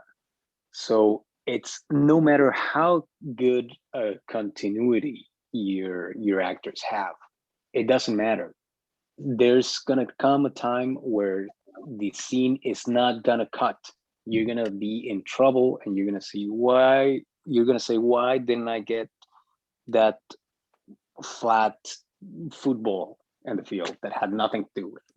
So it's very important to have shots that are in the scene, that are involved, some sort of involved in the story, so you can cut to those guys when the scenes are not cutting. Yes. Yeah, it's always better to have more than to have less, especially if you have time for it. Correct. All right. And then so back to the shot list stuff. So you want the shot numbers, shot description, kind of what's happening in the scene a little bit. The shot size, is it a medium? Is it an extreme close-up, extreme long shot? You know, what kind of shot is it? The shot type, which is what angle is it at? Is it eye level, high angle, low angle? Is it Dutch angle? You know, how is it set up? Oh, geez. But the movement, how does the camera move, or is it static? Is it not moving? The equipment, any type of camera or specific equipment you might need to capture that shot. Is it a crane shot? Is it a, are you going to use sticks or a tripod? Those are the same thing. I'm going to mute you. Please. Lens. You want to use what lens you're going to use to capture that shot. For a wide shot, you know, you're going to use probably a wide angle lens, hopefully. Yeah, or maybe not for, you know, your preference. Maybe you'll shoot the whole thing on a 50 millimeter, like Brian's favorite film he talked about last week. No, don't do it. Don't get him started again. Don't get into it. But you also you can do maybe something like the frame rate. If you're going to do a slow motion shot, you're going to want the frames to be up higher. So you just want to make sure you have all that information. Sometimes, I mean, all this stuff can be added or left out depending on what kind of shot list you want to make. The location, where the shot's captured, the actors who are in it, which ones you need. Sound, is sound going to be captured? How is it going to be captured? Is boom? Is it going to be voiceover? What kind of sound is there going to be? Is there going to be no sound, MOS? And then any extra notes that you have, any remaining info the director wants to convey to the crew about the shot. And that would just be, so those are like some of the different columns you could add. Once I send this thing out and we actually do an exercise on it, I'll probably do it the way I like. I like more, I always feel more information is better for me, but you know, some people like the bare minimum. So you can always cut out whatever you don't need or don't feel like you want. And then, you know, just do it however, whatever works for you guys, whatever process. And once you start actually doing it, you'll learn a little more. But yeah, so you can always add more or less. You don't actually need all this stuff, but it's good to have, especially like, you know, some of it's essential to the shot list, like what kind of shot it is, but some of the other information, like the location and actors, you won't see that in every shot list because some people don't really care to have that. Let's see, is there any other notes? That's it. So does anybody have any questions on that? Comments? Cool. All right, so that's shot list, guys. We'll come up with an exercise with that some other time and send that out. Moving on to behind the scenes. Now, this isn't really exactly cinematography, but like I said, I don't really know where else to put it. So it does have to do with filming, and you can make it a little more cinematic. It depends on what you're needing. But here's just a few tips for behind the scenes that we were learning from this week. Always have a plan for what you want from your behind the scenes. What are you trying to communicate? Know what you want and why you're doing the behind the scenes. Are you just trying to show how the production went? Are you trying to show something more personal? Are you trying to have a message to it? What is this behind the scenes for? Is it just to kind of show a slideshow of different highlights? Is it going to be kind of a cinematic movie on its own? Is it just going to be more of a run and gun kind of live event feel where it's the person's just kind of doing it behind the scenes? Like what kind of behind the scenes do you want and why? Always know that. Figure out what kind of equipment is needed. If you're the one shooting it, always know what you're going to need to get whatever they want. If you're the one shooting it, communicate with whoever you're shooting it for. Ask them what they want. If they're not communicating that with you, make sure you understand. Ask them, communicate to them. What do you need? Are you wanting it like this? Are you wanting it more like that? Figure out what it is that they're looking for so that when you're shooting there behind the scenes, you are getting, they're not going to be expecting something different than what you're doing. If you're the one shooting it, make sure you are staying out of the way of everyone else on set. You don't want to get in the way of the actual production, filming behind the scenes of the production. So you want to kind of be away from the action and out of everyone's way as best you can, so that you're not interrupting the actual shoot, because if you're hired for that job, you'll probably just get let go if you're interrupting the actual production. Somebody said that when they're shooting behind the scenes, they shoot all day and they shoot everything they can. So they always have extra memory cards and batteries because they want to kind of capture everything, for that same reason of having more is always better than having less, so that when they put it all together, they have a lot to work with. If someone else is filming the behind the scenes for your project, make sure you get a non-disclosure agreement and a contract with them, so that they know they can't just release the stuff on their own. They have to get it approved by you, and they can't just, go out and post it on their Facebook without permission, so that they're not revealing anything about your project before you want it publicly available.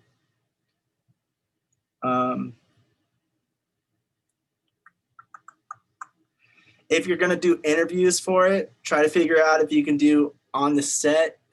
Some behind the scenes kind of have like questions on the set where you're talking to like, oh, what are you doing? What's your job on set? That kind of thing. Sometimes that's okay. Sometimes it's not. I would just discuss that if you're the one shooting. Discuss it with your with the director or whoever's on set that's going to kind of be telling you how to do it before you start. Just kind of figure out how they want you to do it, if that's okay, if you can ask people on set stuff, or if they want you to leave everybody alone so they can focus. And then after the fact, maybe do like an interview setup, and vice versa. If you're hiring someone else, make sure you're communicating to them what's okay and what's not.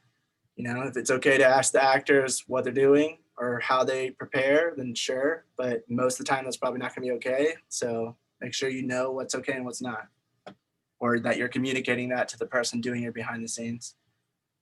And then lastly, they just said, don't worry about it being perfect, but try to get it as good as you can. So that's all the notes I had from this week. Does anybody have any questions or comments about behind the scenes? Or have you guys ever filmed behind the scenes for your own projects, or had someone? No. Yep. I have. I actually, for the film I'm working on now, I hired originally I was looking for a B cam operator, but then my cinematographer was like, oh, I don't want a B cam operator. So, but I was already in the middle of talking to her. So I was like, all right, so my cinematographer doesn't want a B cam operator, but I would love to have you on set as a behind the scenes. So that's what she's doing now. She's doing behind the scenes photography. I've done behind the scenes stuff myself.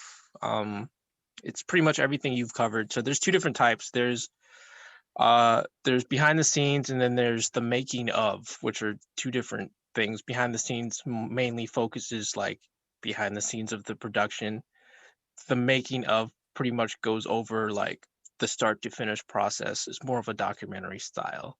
And when you go to Hollywood, like there are actually companies that are designated towards behind the scenes. So like they'll hire a company to go out and do the behind the scenes. It's actually pretty chill camera wise, because like when you get on set, the DP has already lit the set, so like it's gonna, whatever shots you take look just like what is or similar to what's going to be in the movie. So you're getting really good shots anyway if you're doing like so that's the pretty cool thing about it. And then you don't really have to worry about like getting like perfect, perfectly good shots and stuff like that, because it's not really meant to be good. You can have some like lesser camera work and still get, and lesser audio as well, and still like get away with it a lot, because you're doing more of a reality show type thing with it. Yeah, like we were hearing some of the behind, like if you even if you go and like behind the scenes on famous movies, like some of them you can tell the audio is not that great. And yeah, it's just because they don't expect it to be. So that's why they were saying like don't really worry about it being perfect, because no one's really expecting it to be. Because especially if you're the only one doing it, they don't expect audio to be the best, because audio is not going to be the best unless you can get it on the person that you're trying to have the subject. Yeah, if you're or applying for like some behind the scenes stuff, the lower independent side, you can kind of relax a little bit. But if you got like a big gig for like a big budget movie, then you want to, like Lakota said, you would want to like get some information on what's cool and what's not cool, because you're going to be dealing with some big stars, and you don't know like when's a good time you can talk to them, or even if that's what you're going to be doing or not. So Yeah. it's good to know. Like I have actually had the pleasure of doing not really behind the scenes, but I was at Broccoli Fest doing some audio work for another group that was doing some, I don't know what they were doing. They were just filming a whole bunch of stuff. And it was Erykah Badu was there. Will Smith, not Will Smith was there, but it was his daughter was performing. So Will and Jada were there. And I got to hang out in the green room all day long, take photos of like all the celebrities that came down and stuff. And yeah, the whole Will Smith's family is really chill. Like, but he came and he talked to me, and he talked to a whole bunch of people, and the whole time there was like this big jar of blue M&Ms, and I'm like, yo, what is this jar of M&Ms? And then when he finally came out and talked to us, he was like, oh yeah, that's me. I requested the M&Ms. I was like, what? He was like, yeah, I requested them. So like celebrities like request like certain weird, strange things like blue M&Ms. Like he was like, I'm not going to eat them. He was like, I just put that on the, because like when you're big time Hollywood, they take requests like, what do you want when you get there? What is the conditions that you want? And they'll put like random stuff on there, like a blue jar or a big blue thing of M&Ms, just to see if they paid attention to it. He was like, that's all it is. I just wanted to know if they paid attention to it. He's like, I put that M&M thing on the bottom of the list, and they actually read the whole list. Or they'll put it in a random spot on their list to see if they even paid attention to it. So that's pretty cool to know. Smart. You can kind of see like how professional they are, or how they're gonna treat the people based on that. Yeah, that's what he was like. He was like, that's what really is all about. Like, it's how they treat people. Like, if they didn't even bother to read the list, like, you know what I mean? Like, he's like, I've got on. He's like, if you're gonna get on a plane and fly all the way from California to DC, you know what I mean? Like, you want to make sure that you're being taken care of. And he's like, this is one of the ways I do that. Like, I have this list, and like step by step, like they'll put like, I request before he even gets on the plane, like there's like a list of things he requests, and he's like, if they don't like abide by this list, then he's like, I'm not going to show up, or stuff like that. So right. Yeah. Kind of like when we tell people to read the whole email, just saying. Putting that out there. It's important. All right, but does anyone have any questions or comments about behind the scenes? Not at the moment, no. Okay. All right. The last thing we're covering, try to cover it quickly. Working with child actors. So I think Brian and Jorge, I think you guys said you have done it before. Like, would you guys like to share any tips that you have learned from your experiences? Or Daniel, I haven't done it either. Yeah, I have as well. Yeah, so if any of you guys would like to share some of yours, I have a pretty huge list of notes from some of the stuff that people were saying, but I'd like to hear it from, like real life experience as well. So if any of you guys have any, I don't know, experiences that you'd like to share with it, or the tips and tricks that you did to get them to do the performance you wanted and stuff like that, go ahead and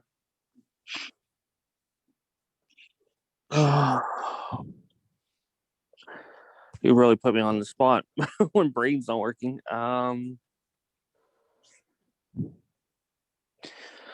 Well, you should always make sure, like, if anyone's like, this is an obvious one, but I'll just say it anyways, 'cause it's the only thing I can think of right now. Just make sure they're always warm, and make sure they're always like, if you have a kid on set, make sure like they're fed, they're watered, they're warm, because they'll be the coldest on sets. make sure they're comfortable. Yeah, they're comfortable. Mm-hmm. And just have a place for them on the set, like a designated spot for them.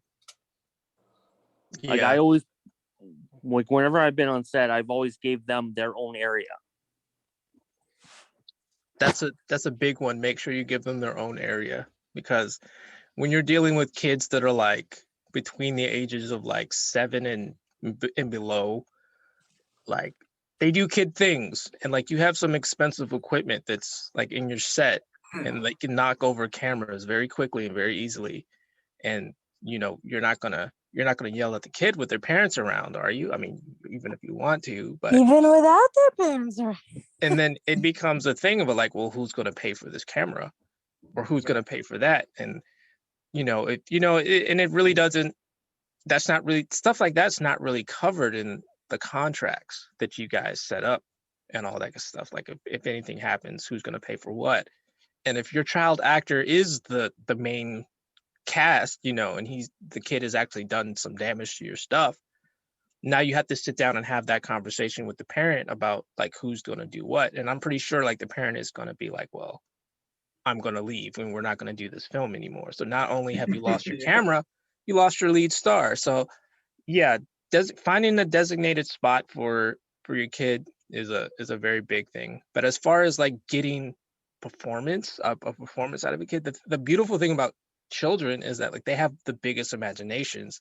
So performing is like second nature to them. Like getting that performance out of them is easy, but just getting their attention span is so short. So you have to find a way to play their game and get them to do that performance, But on camera, yeah, they're great, but like on set, it's not so much great. The behind the scenes for them would be a little more chaotic, huh? Yeah, I told you guys the story about the microphone, correct? Like I put a mic on a kid. The director was like, all right, can we mic everybody? And this was like way before we even got to, like, we were still on set at the house and everybody was still doing makeup. And I'm like, yo, why am I putting microphones on everybody? So I put my mics on the adults. I was like, the mic that I put on the kid was a rental.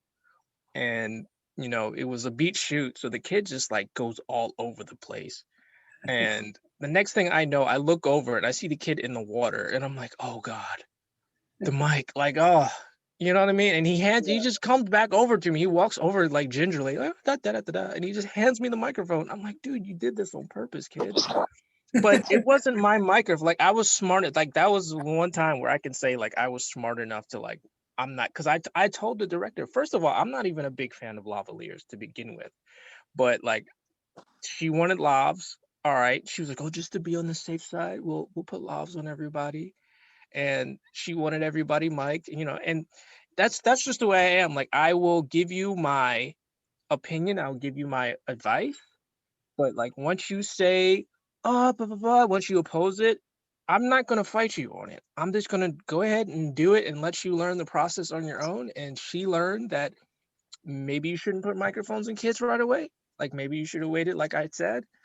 And that was a lesson learned, not only to me, because I wasn't expecting that either, but like I know she learned that lesson. Like maybe I should have just chilled out. And then I told her, I was like, the kid really doesn't have that many lines. Like I could just boom it, Why are we putting a lob on the kid? But yeah, kids can be fun to work with, and then they can be kids. If you have kids, you have experience. If you're a parent, you already know. So like, yeah, you already have experience as working with kids on set. Like you should be good. Yeah. Gotcha. Jorge, do you have anything to add, or have you worked with children? Well, I've never worked with children as a director. I've worked with them as an actor, and they're amazing partners when it comes to acting, because it's everything. And I think it just comes down to how, now that I think about it, how would I approach making scenes with kids? And I'm thinking that I would approach it as if I was playing a game with myself when I was a kid. I would like to make it interesting for the kid and have fun, and let him know that this is just a game.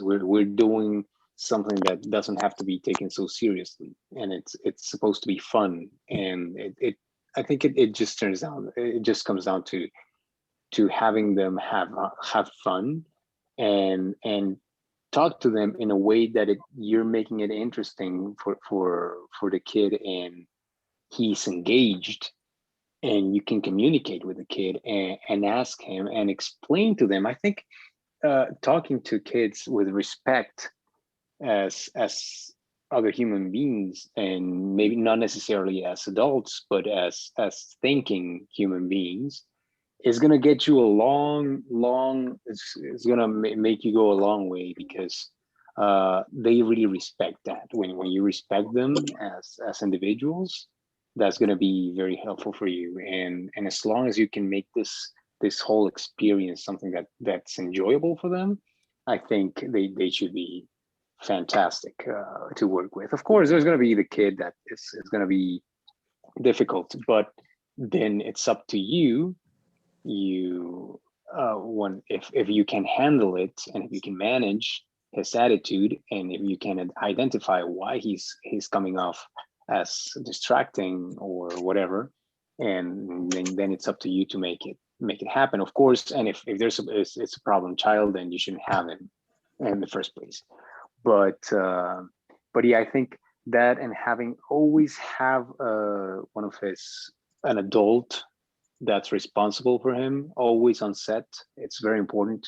So any that comes up, you have some help, and that he can make sure that the kid is always comfortable and safe. Yeah, I like all that. Okay, so I'm just gonna go ahead and go through these notes. You guys covered some of it, and some of it is out of order from how I would normally go about it. I was just kind of writing it down as I was watching the video, so bear with me, guys. But a lot of the stuff I was writing down is like child actors. When you are casting them, a lot of the casting directors were saying that because child actors don't have as much experience as adults, and they can't really, they usually can't delve as deeply into a character's psyche as an adult actor could. You want to kind of find a child actor that has some of the same qualities as the character that they play. Even when they're not acting, you want to kind of see that character in them. That way, when they're playing the character, they can be themselves. They can be how they are, all the time, and it comes out naturally, because that's just how they are. And then so their character is them in a way. They also said you want to get to know them and their personalities by discussing and having a conversation with them, kind of learning, like getting them more comfortable and out of their head so much, so that they're not like just constantly thinking and worried and nervous, but you want to establish a relationship with them. And like Jorge was saying, you want to kind of make it fun if you can, and make it kind of a game. And there was a few different ways that they were talking about you could doing that, and I'll probably get into that in a minute. But you really just want to establish that with the child, that you're someone that they can look up to and come to if they have any questions. You're going to be friendly. You're not going to be mean. Like Mel said, you definitely don't want to talk down to them, because they can tell. They're not stupid. They're just young and, impressionable. So you want to be careful with what you say around them. You want to be careful with what your crew is saying. You don't want to have, foul language and stuff like that. But you also want to just kind of establish that relationship, so that they see you as a friend, and they feel more comfortable with you, and you kind of establish an understanding of how they're going to react to what you're saying. So while you're casting, you kind of want to see if they can take some direction. One of the things they were saying is child actors, sometimes the parents will bring them home. They're studying that scene. They're studying the lines over and over and over again until they remember it. But because of that, sometimes they'll remember it exactly that way. And so when they come to the set, maybe they did the audition perfect and it's great. But then you give them direction. Okay. And you try to tell them, like, now can you try making it a little more sad? Or, you like, not that way, that was terrible, but you want to like try to get them to change the way they do the audition. And if they can't do that, it's probably because all they did was focus on like how their parents were saying it and kind of mimicking the way the parents were saying it. So then they just kind of have it set in their heads. This is the way it should be. And that they said if that's the way it is, it's a little harder to get that child to snap out of that. So you want to see if they are able to kind of change how they give the lines, and that will help you a lot on set. They said babies, when you have babies, in California and other states, you always want to be aware of the laws, or in other countries, you always want to be aware of child labor laws within the filmmaking industry, because they're going to be different depending on where you are, or what county you're in, or what state. They said in California, the babies have to be older than 15 days because they're, some movies, they want to have maybe a birth scene where it's an actual newborn baby, and that's not legally allowed. So they're technically not supposed to do that. So the baby has to be actually 15 days or older before they can even be on set. And babies under 6 months can only be on set for 2 hours or less per day. So sometimes movies will have a baby doll, and if they're not showing the baby's face, if someone's carrying the baby or cradling them, they'll just have a baby doll instead of an actual baby. Or they might have 2 or 3 different babies if they're trying to make it as real as can be. Because of those 2 hour set limits, they might have one baby show up for the first 2 hours, the next baby come in after their hours are up, and then just like rotate them out. They said that, apparently this is weird. I found this crazy, but they were talking about Game of Thrones and auditions for that, for like the Sansa Stark and Arya Stark, and how Sansa's actress, she actually auditioned without even alerting her parents. And there's no laws or rules against auditioning without parents' permission. So a child can technically audition for whatever role. Again, you should want them to have the parents' permission, because if you narrow it down and then you find out that the parents don't even want them in your project, that kind of sucks. You wasted a lot of time auditioning them. But apparently there's no law against it, at least not in California. So if they audition, you don't have to worry too much about the parents' permission, but you always want to be aware of the laws within your region. And then let's see what else. So some of the directing tips they gave, bless you. Sorry. Some of the directing tips, I think Jorge mentioned this already, or Brian, I think both of them mentioned it. You want to work in small increments, giving breaks as often as you can to help keep them focused and interested.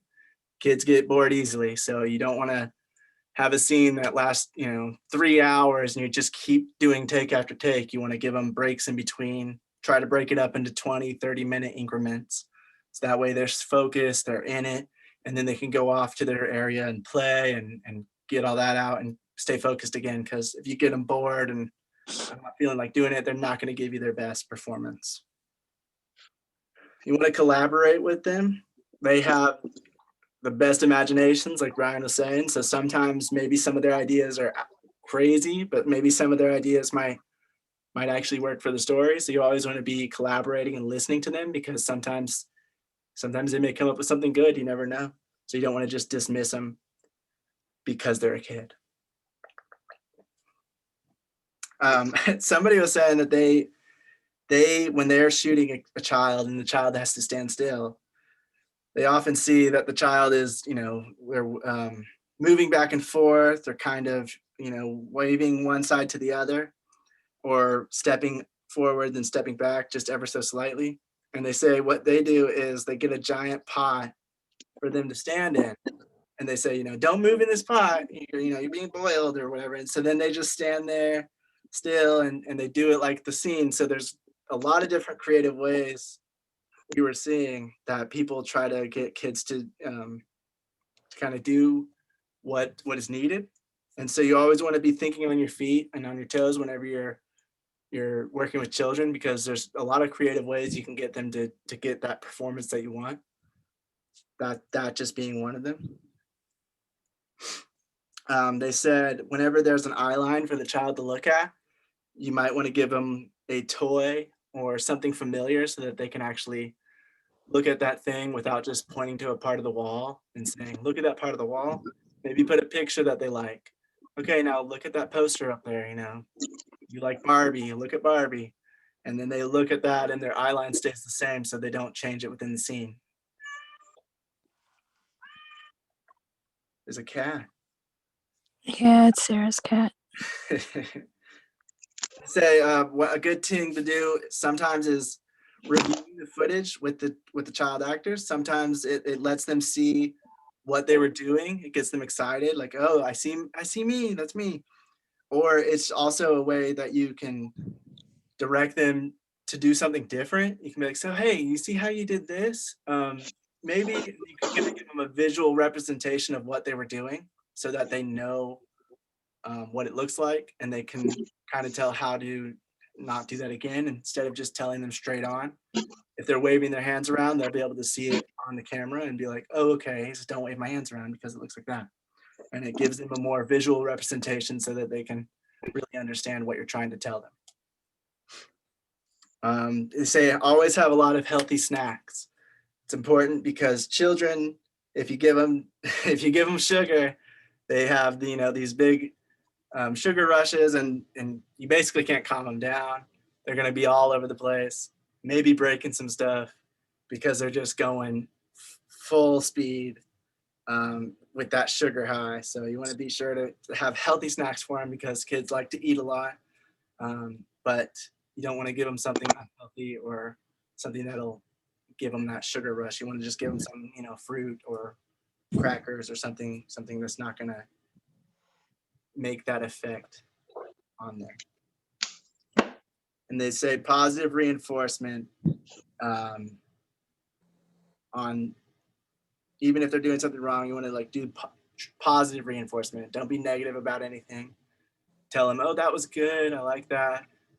I think maybe we can try it like this now, and don't be like, no, don't do it like that.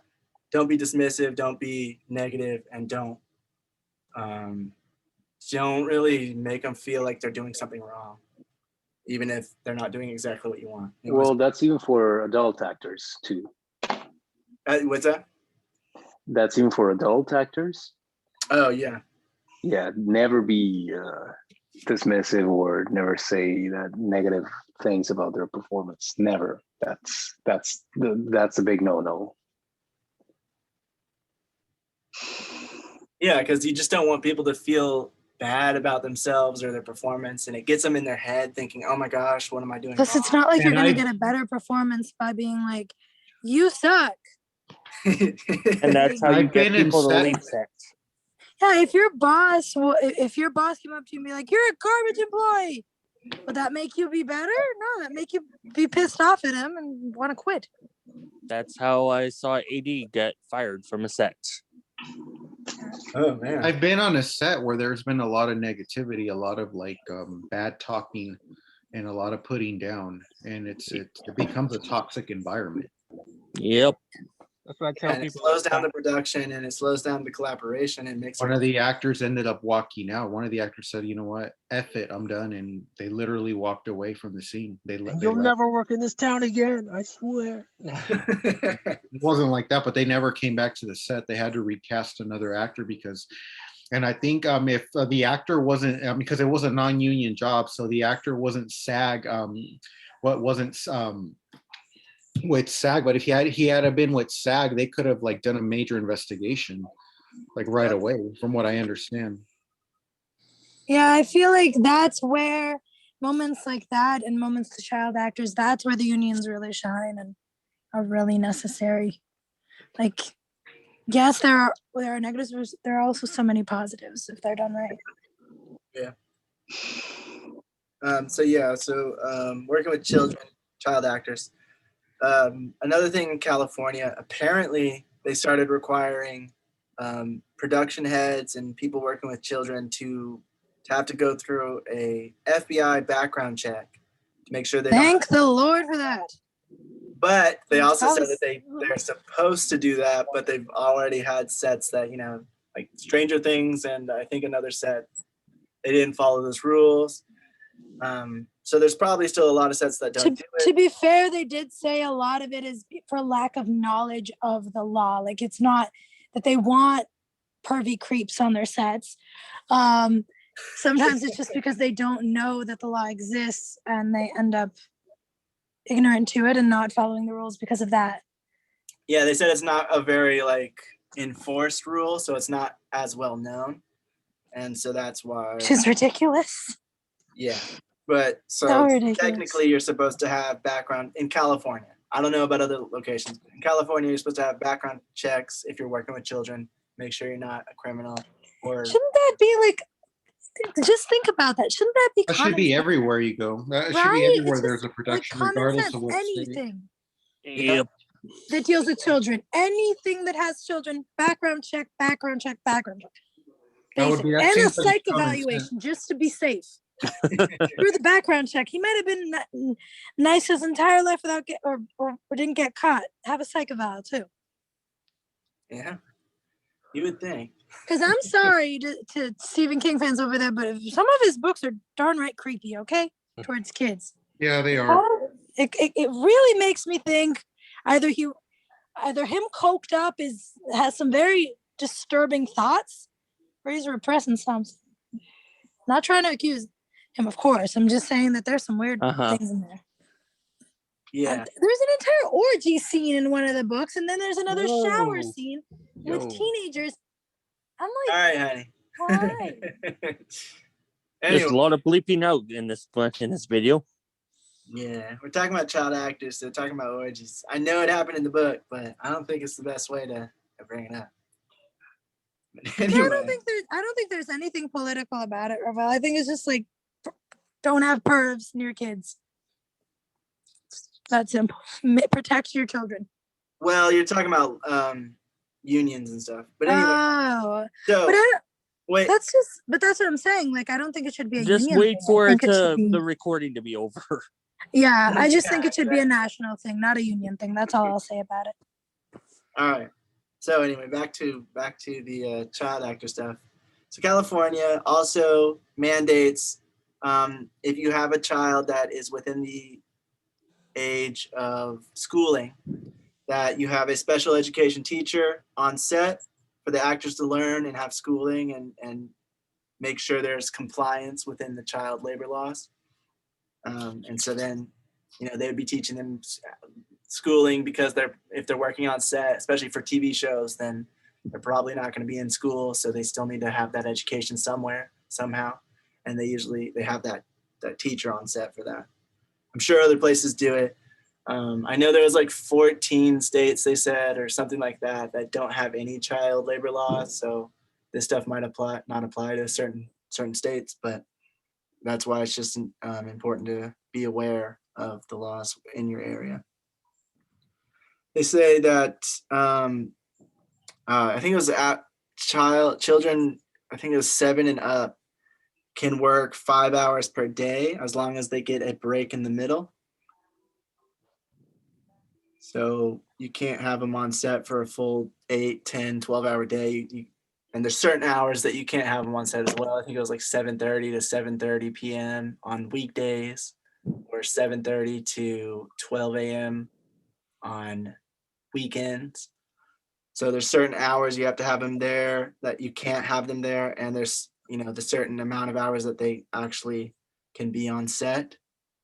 And they say working for a child actor starts when they are in wardrobe and makeup. So once they get there and they're starting, that's the start of their day, which is why when you have children in your scenes, you need to make sure you have everything really planned out. A video we saw, they said it went up to 5 hours. I said 5 hours. Oh, okay. Sorry, I heard only the 4 part. My audio is breaking. Oh, gotcha. My sound's breaking. I'll get back to that. I think it's later in my notes. Like I said, a lot of this is out of order because they were kind of explaining it in one video, and then the next one would kind of go into deeper explanation of the same thing. But you want to find ways to get the kid out of their head. One way to do that might be to surprise them with something new, like a line that they didn't rehearse. That way they're back to being natural like that, instead of having it in their head that the line is this way and you have to say it like this because that's how I learned it. So this is how it is. You want to try to get them out of their head so they're not doing something like that. I already said that one. The doll, babies. They say, oh, this goes into what Brian said earlier. They need a separate room, especially babies. And I said that as well. Oh yeah, thank you. And they need a separate room to sleep, play, change, etc. Goes with kids and toddlers as well. Any underage minor need their own area to be able to let loose and do whatever they want. And also just to have just a separate changing room. You don't want to have them in the same room with adults. And that's a very weird thing. So Yep. Their own room, their own area, their own place for getting ready and just to let loose, have fun. Of course, if you have a child on set, you want either the parents or a guardian there, like Jorge was saying. You also need to have food for them. So keep that in mind. If you're going to have children, you want to make sure you have food for both the child and the parents. Fruit roll-ups and gushers. No. Oh, no sweets, remember? No sweets. Oh, yeah. Because that'll give them that sugar rush and they'll start going crazy on set. And then they'll get sleepy after that.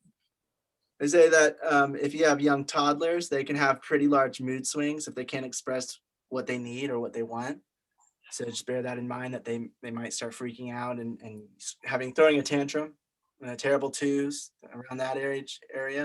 They'll be a little harder to work with just because they can't express themselves yet, not fully. So you want to always be aware of that and be aware of when to kind of rely on the parents, on the guardian or the parent, and when to be able to handle it yourself.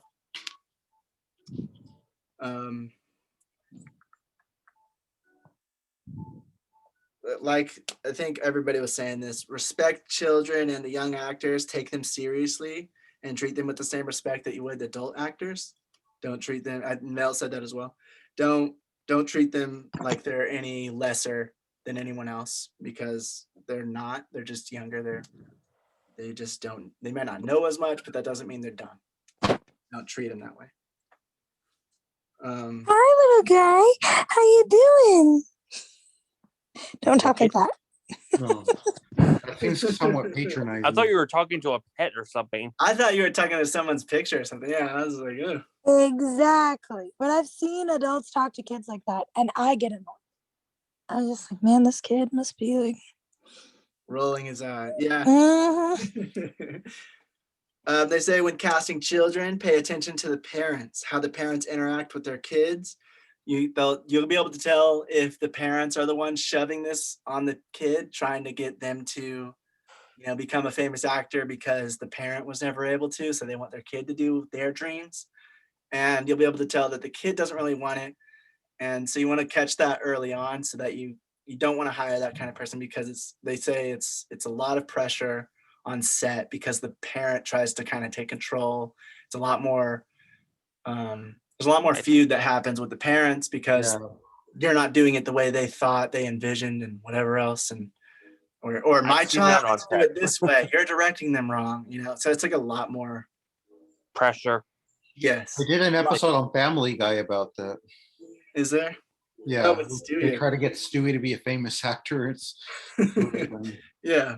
So they said you'll be able to tell if it's the parents. You want to pay attention when you're casting to how the parents interact with the kid, and you don't want to hire the ones that are just kind of not you don't want to hire the children that are there because they're forced to be, because there are children that actually want to be there and want to act, even from young ages.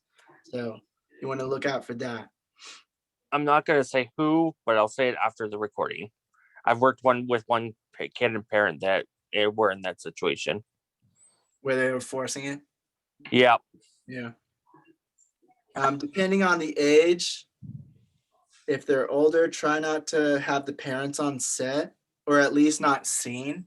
They say at a certain age, you might need the parents there to like actually seen, especially if it's like a baby or a very young toddler, just for that Feel comfort security. and Yeah. security. Okay, thanks Jorge for coming.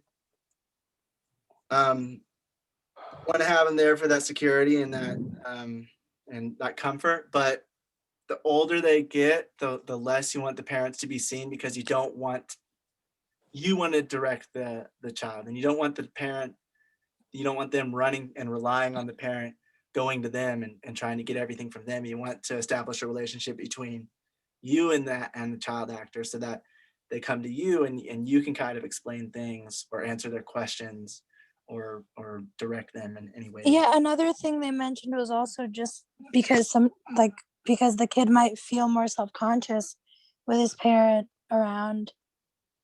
And Yeah, like they might not act naturally because they're feeling weird because their parents sitting there watching them. And Yeah, I agree with that. Like for me, I prefer like if there's like watching it later maybe, but like I don't like it. I mean, yeah, like do my practice around certain people. I mean, there's like when you're doing acting in class, there's like a written agreement with other actors. It's like being in front of non-actors, even if they're family, right? So it's kind of like that atmosphere where they don't understand the process, and it can cause problems or just be weird. Yeah, right. Like there's a reason why on set sometimes they'll have closed sets, and everyone that works on a set kind of understands how kind of set works and gives space and room for actors to do their work.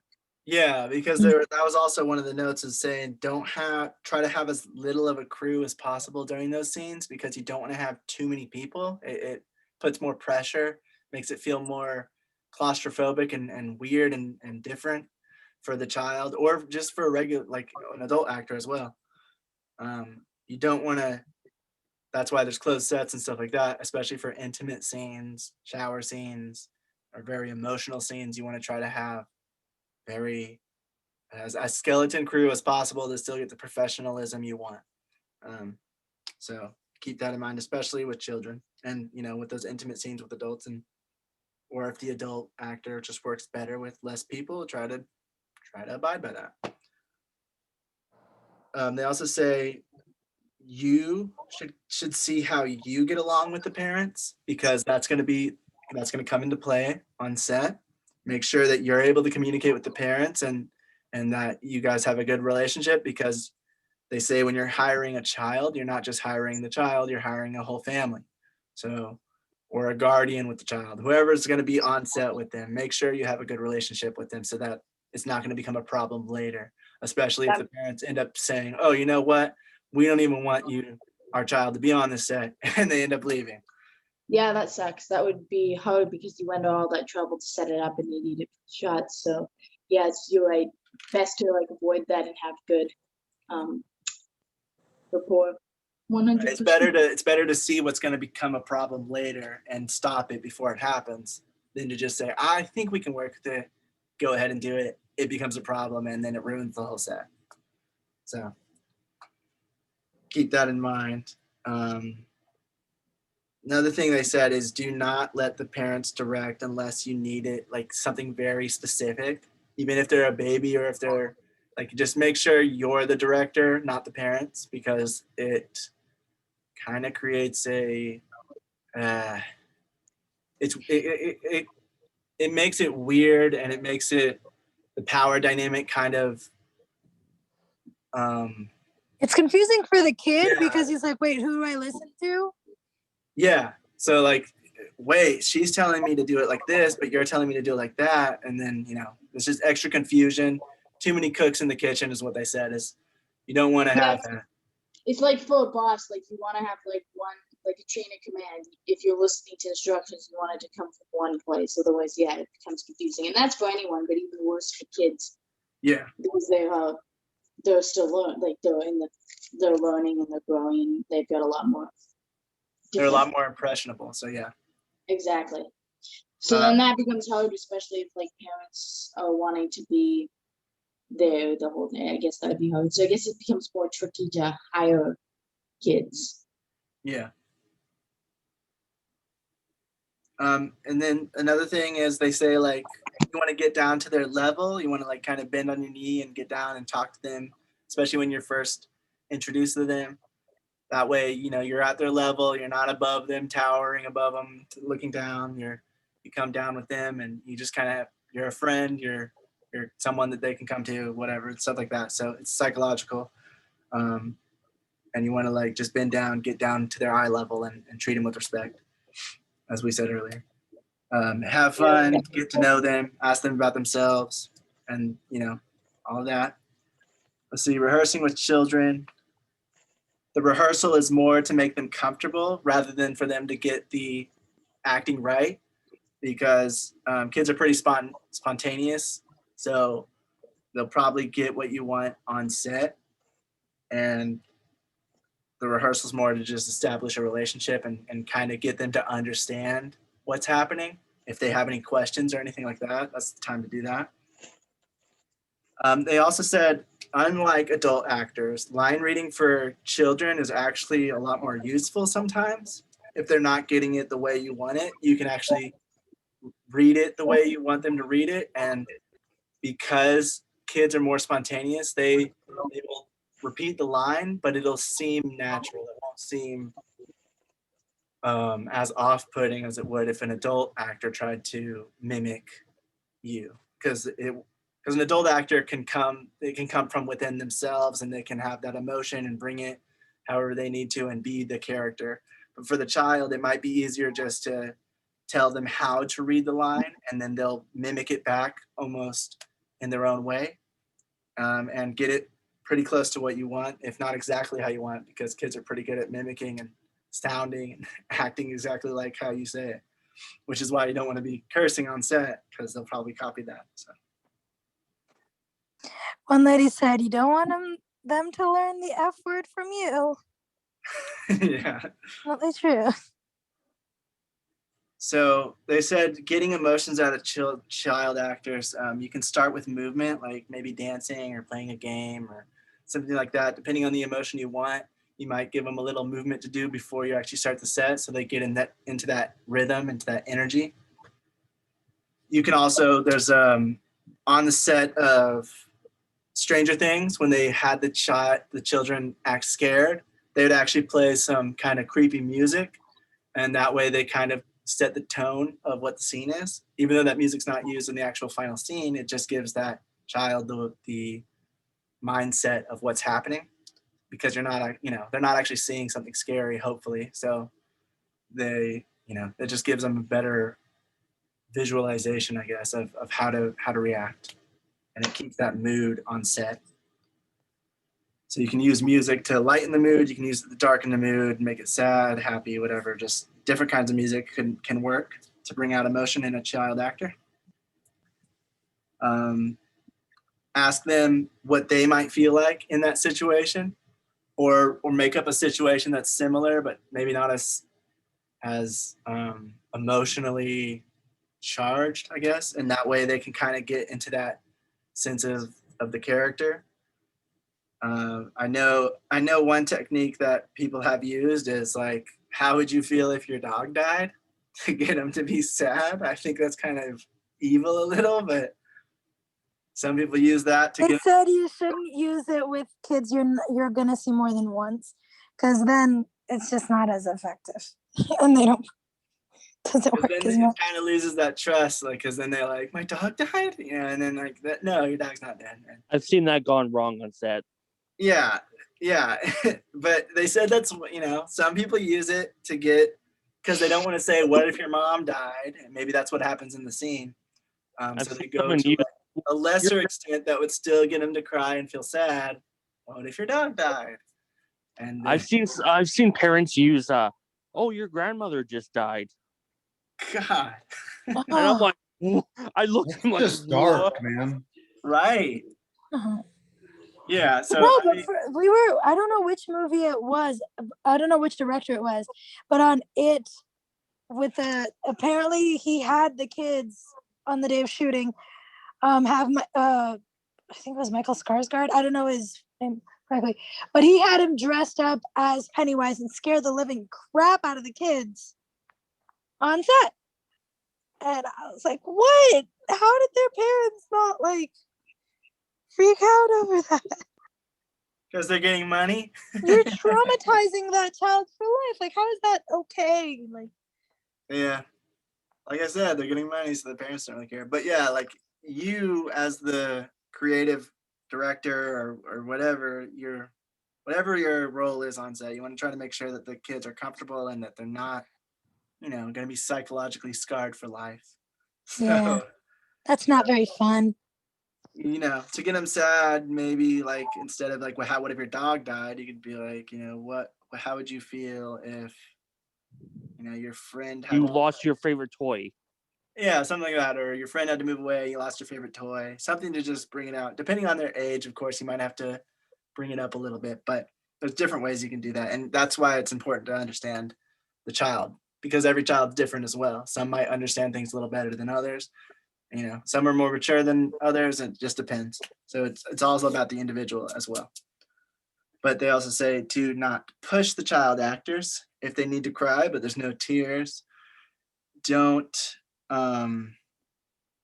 just make the emotion clear of how they need to feel. And then they say like, makeup or something can try to handle the tears. Don't try to push them to do it, because putting pressure on a child never really works out. They're not going to really give you what they want. They actually kind of recoil, and then they are going to And be, you lose the trust too between you and the child yeah. if you push them too far. And then, of course, this should go without saying, but never do anything that could harm them physically, psychologically, or emotionally. I say, don't yell at them. Don't get mad. Hide your frustrations. It's probably going to be hard sometimes, but don't let them know what's going on if it's gonna upset them or make them feel like they're doing something wrong. Another rule: if you are temperamental, get a stress toy. Get one of those stress balls. Fidget toys. Yeah, I have plenty. squeezing things. They say kids like honest and straight communication. So don't beat around the bush. Be straight. Be honest with them. They'll probably understand it a lot better if you do that anyway, because it's more simple. They're not going to understand irony and all this other stuff, most likely, depending on the age. So you just want to make sure you're talking straight to them, giving it to them honestly. Give them clear rules to follow. You want to make sure that you find a balance between play and structure, so that they understand that, okay, now's the time to play, now's the time to have structure, and they're not just all play, because they're never going to be all structure. Most likely, they're going to be, they're going to get bored. So you want to make sure you have a balance between those two things. Try to keep the children entertained while the scenes are being set up. Setups take a while. Try to make sure the children have something to do, someone to play with. They said like sometimes some crews will have a crew member or a department head kind of give them a what is it called? A play buddy. A play buddy, or they'll kind of bring them around their department, showing them, oh, here's what we do. Here's some parts of the stuff you've maybe never seen, just to kind of give them something exciting to do. What was that? A distraction sometimes. Yeah. Just give them something to look at or talk. Give them someone to talk to or something to play with, so that they are distracted, still having fun, and aren't getting bored and whatever else. Children respond well to spontaneity. Again, I think I already said that earlier, so I'll just skip that one.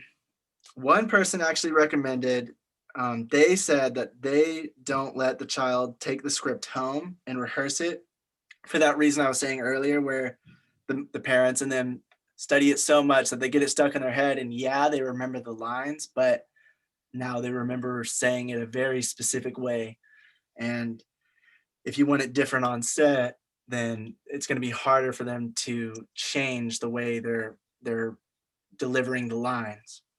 So one person said that they don't even give, if they don't have like an extensive amount of lines, they just let them come to set, learn the lines on set, and then you can kind of direct them how you want them to say it the first time they learn it. That way, even if you're line reading it to them or letting them mimic you, you kind of get that performance you want more often than you would if the parents were doing it. Let's see. We already said this, break down scenes into smaller chunks. You know, kids get distracted, they get bored. So you want to, if a scene's going to take 2 hours to get or an hour to get, try breaking that down into 2-3 different parts so that they can have a few minutes in between to go do whatever they want. Maybe go to the bathroom, go play, go eat a snack, whatever. They say, oh, somebody said, you don't, if they're hungry, just let them eat. Don't be like, okay, food's in 30 minutes. Just like, okay, everyone cut here, let's go eat, and then we'll come back. You know, because when they get hungry, they get hungry. When they get tired, they get tired. So just They're also in the growing phase, so it's not like they need food, and they're going to be hungry a lot more often than regular people, than like the average adult will. Give them an earlier lunch. That's what I've learned on set. What I've learned on set working kids is give them an earlier lunch than everyone else. Oh yeah, you could do that, or you could like try to schedule it to where you can maybe take a break within this time frame just in case. Stuff like that. There's different ways, but you always want to try to schedule a lot in advance and really pre-plan when you have kids on set, because kids are gonna be a very different. They're going to be very hard to tackle and get it done correctly. So you want to make sure you give yourself enough wiggle room for anything that goes not according to plan, instead of it being as set up as you would with an adult cast. So give yourself some wiggle room, some more time just in case. Make shots as easy as possible to avoid retakes. Show them around the set when they first come on. Explain everything. If they have any questions, always answer them. She said the person was saying that they might say why, and just keep asking why. Don't get frustrated. Try not to get frustrated. Just try to answer them however best you can, because they're very curious. They're trying to learn everything as well, so they're going to ask a lot of questions. Be prepared for that. Get them used to the setting, the whatever location you're in. Walk them around, show them things, show them where they're going to be. Someone said that they do what's called like hitting your mark game, and where they like put little colored discs or colored X's down on the ground of their marks, like where they're going to be in camera for them to be in focus. And they'll be like, okay, now, run over to that one. And then they'll run over to that one and like, okay, come back. And now walk over to that one. And from Mark 1 to Mark 2, just so they can start landing on their marks. They're more used to it. And then when you're actually going to film, they already know that location. They know they're allowed to run through that area or walk or however you want them to do it. They've already got an understanding of it, but you made it a game, so it was fun.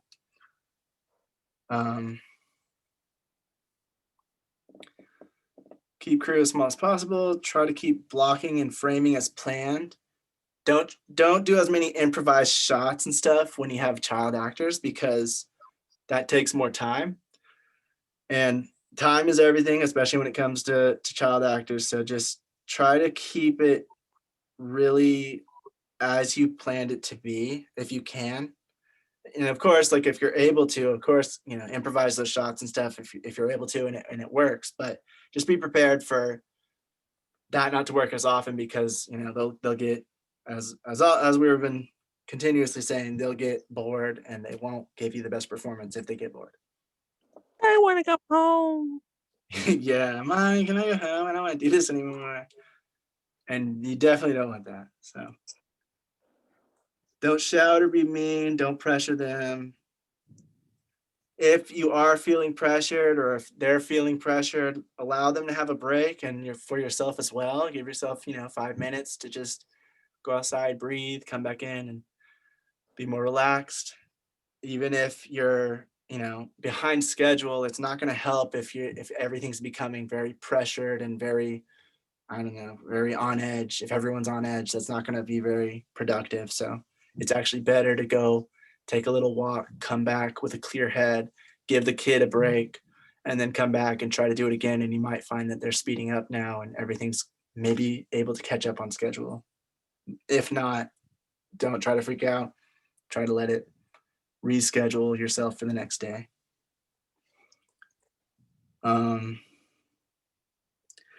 At the end of the day, you want to tell them what they're going to be doing the next day if they're there. You always thank them for doing a good job.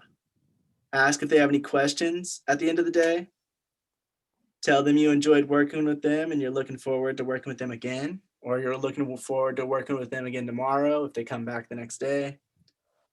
Don't forget to always smile, be nice and friendly and positive throughout the whole experience. You want to be friendly, smile, even when you don't feel like it.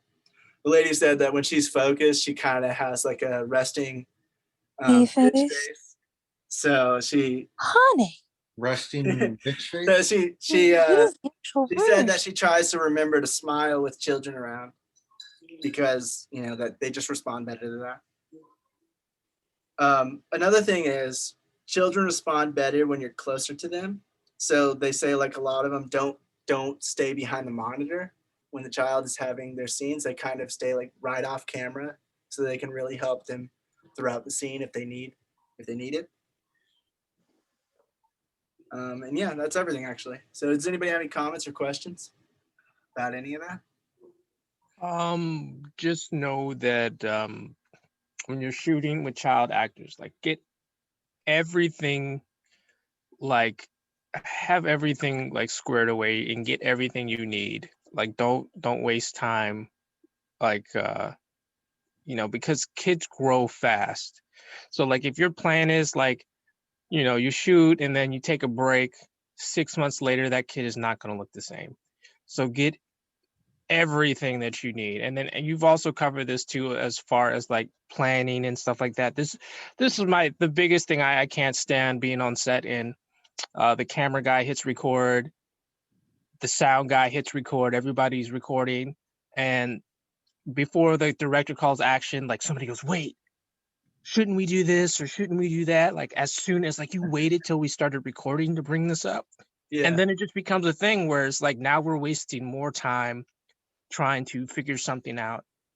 So like you said, kids have a time limit. There's a time limit with kids. So like plan that stuff out, like plan it out so that when the kid gets there and get all that kid stuff out the way. So like you don't go over his time or anything like that, because it's, you just don't want to, I can't imagine like some kids are more cognate and aware of, what's going on, but some kids are there and they don't understand like what the process is of making a movie, or why they're even doing what they're doing. They just know that they're there, there's a camera there, and they're doing this thing, the scene over and over and over again.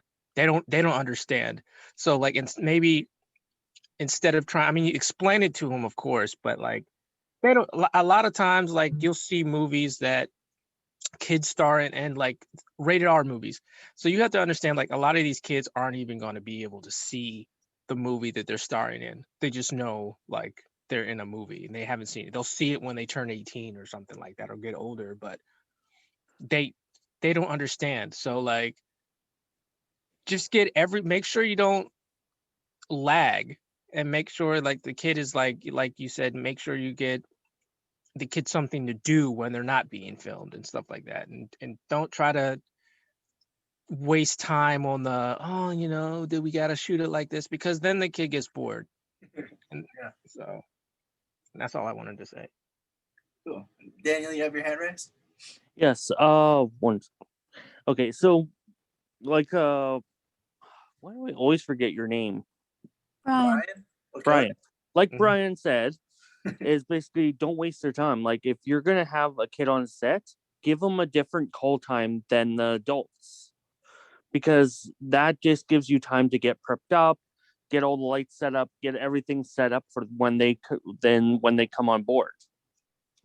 Don't get them to come right at the beginning of the shoot, because that's taking time out of their schedule and out of your schedule. Because once you hit that mark, you can't have those kids. Yeah. Like so make, and also like there's like, and also you just gotta, like you said, don't belittle the kid, don't even belittle the parents, because sometimes some parents will take offense on that. Like some yeah. that should, like I've seen directors belittle the parents because they weren't celebrity, they weren't anyone. And I've also, like, when you shoot a scene with a kid, let either give them the clip, because if they're underage, they're gonna want to see their clip either way. They're gonna find a way. Yeah. Either give them a copy of the clip or let them watch what's it called? And I can't remember the name of the Video Village? No, where the director watches. Not Isn't that the Video Circus. Village? Video Village. Yes, you're right. Yeah. A Video Village. I've let the kid watch off that I've worked with kids, because then kids look, oh, look, I'm on camera. Look, blah blah blah blah, and they and sometimes I even let them take a picture, so they can show their friends. Yeah, and it gets them excited and liking what they're doing, and they understand. Oh, cool! I'm on camera now. But there is a con to that sometimes, because it does get them hyperactive too. Right. Because they'll go too excited sometimes. Yeah, like so there's just like a balance you got to find, and you got to really know the individual child you're working with, which is why the balance I found within that is I don't show the kid until the kid's done for the day. And then I show them the two best, like the scenes, like at least two better scenes they've been in. That's cool. And then if they're hyperactive, it's their parents' problem. That's awful. Hey, it worked. It's worked every time, and the parents actually, like, they understand, but at the same time, they're thankful for me doing that, and also they curse me for that. Yeah. Because they're like, now I have to deal with this, but at least the kid got to see it, even though they're underage. Yeah, because I feel like they're gonna be like, why can't I see it, mommy? Why? Because there's a scary monster that kills you in the next scene. Well, that you can't really stop, because that's gonna happen either way. Yeah. Well, I mean, you can't like actually show them if it's not. If it has the graphic content, you can't show. Yeah, if it's but like, during a set, you can definitely, because they Yeah, show them behind the scenes, like show them right in the video village. Yeah. Well, that, and you also be aware, this is another important one too. Some things you could scar a kid for life. So I know when they did like the Child's Play movie, like they wouldn't use as much of a creepy, like they wouldn't use the creepy doll. They wouldn't bring the creepy doll around the kid. They'd add it in post or something? Alex Vincent? Unless it was like in the shot or something like that. But then there was always like some explanation, as you know, but they wouldn't try to like purposely scare the kid. Like, right. You know what I mean? Because you can scar people. That movie like scars so many people.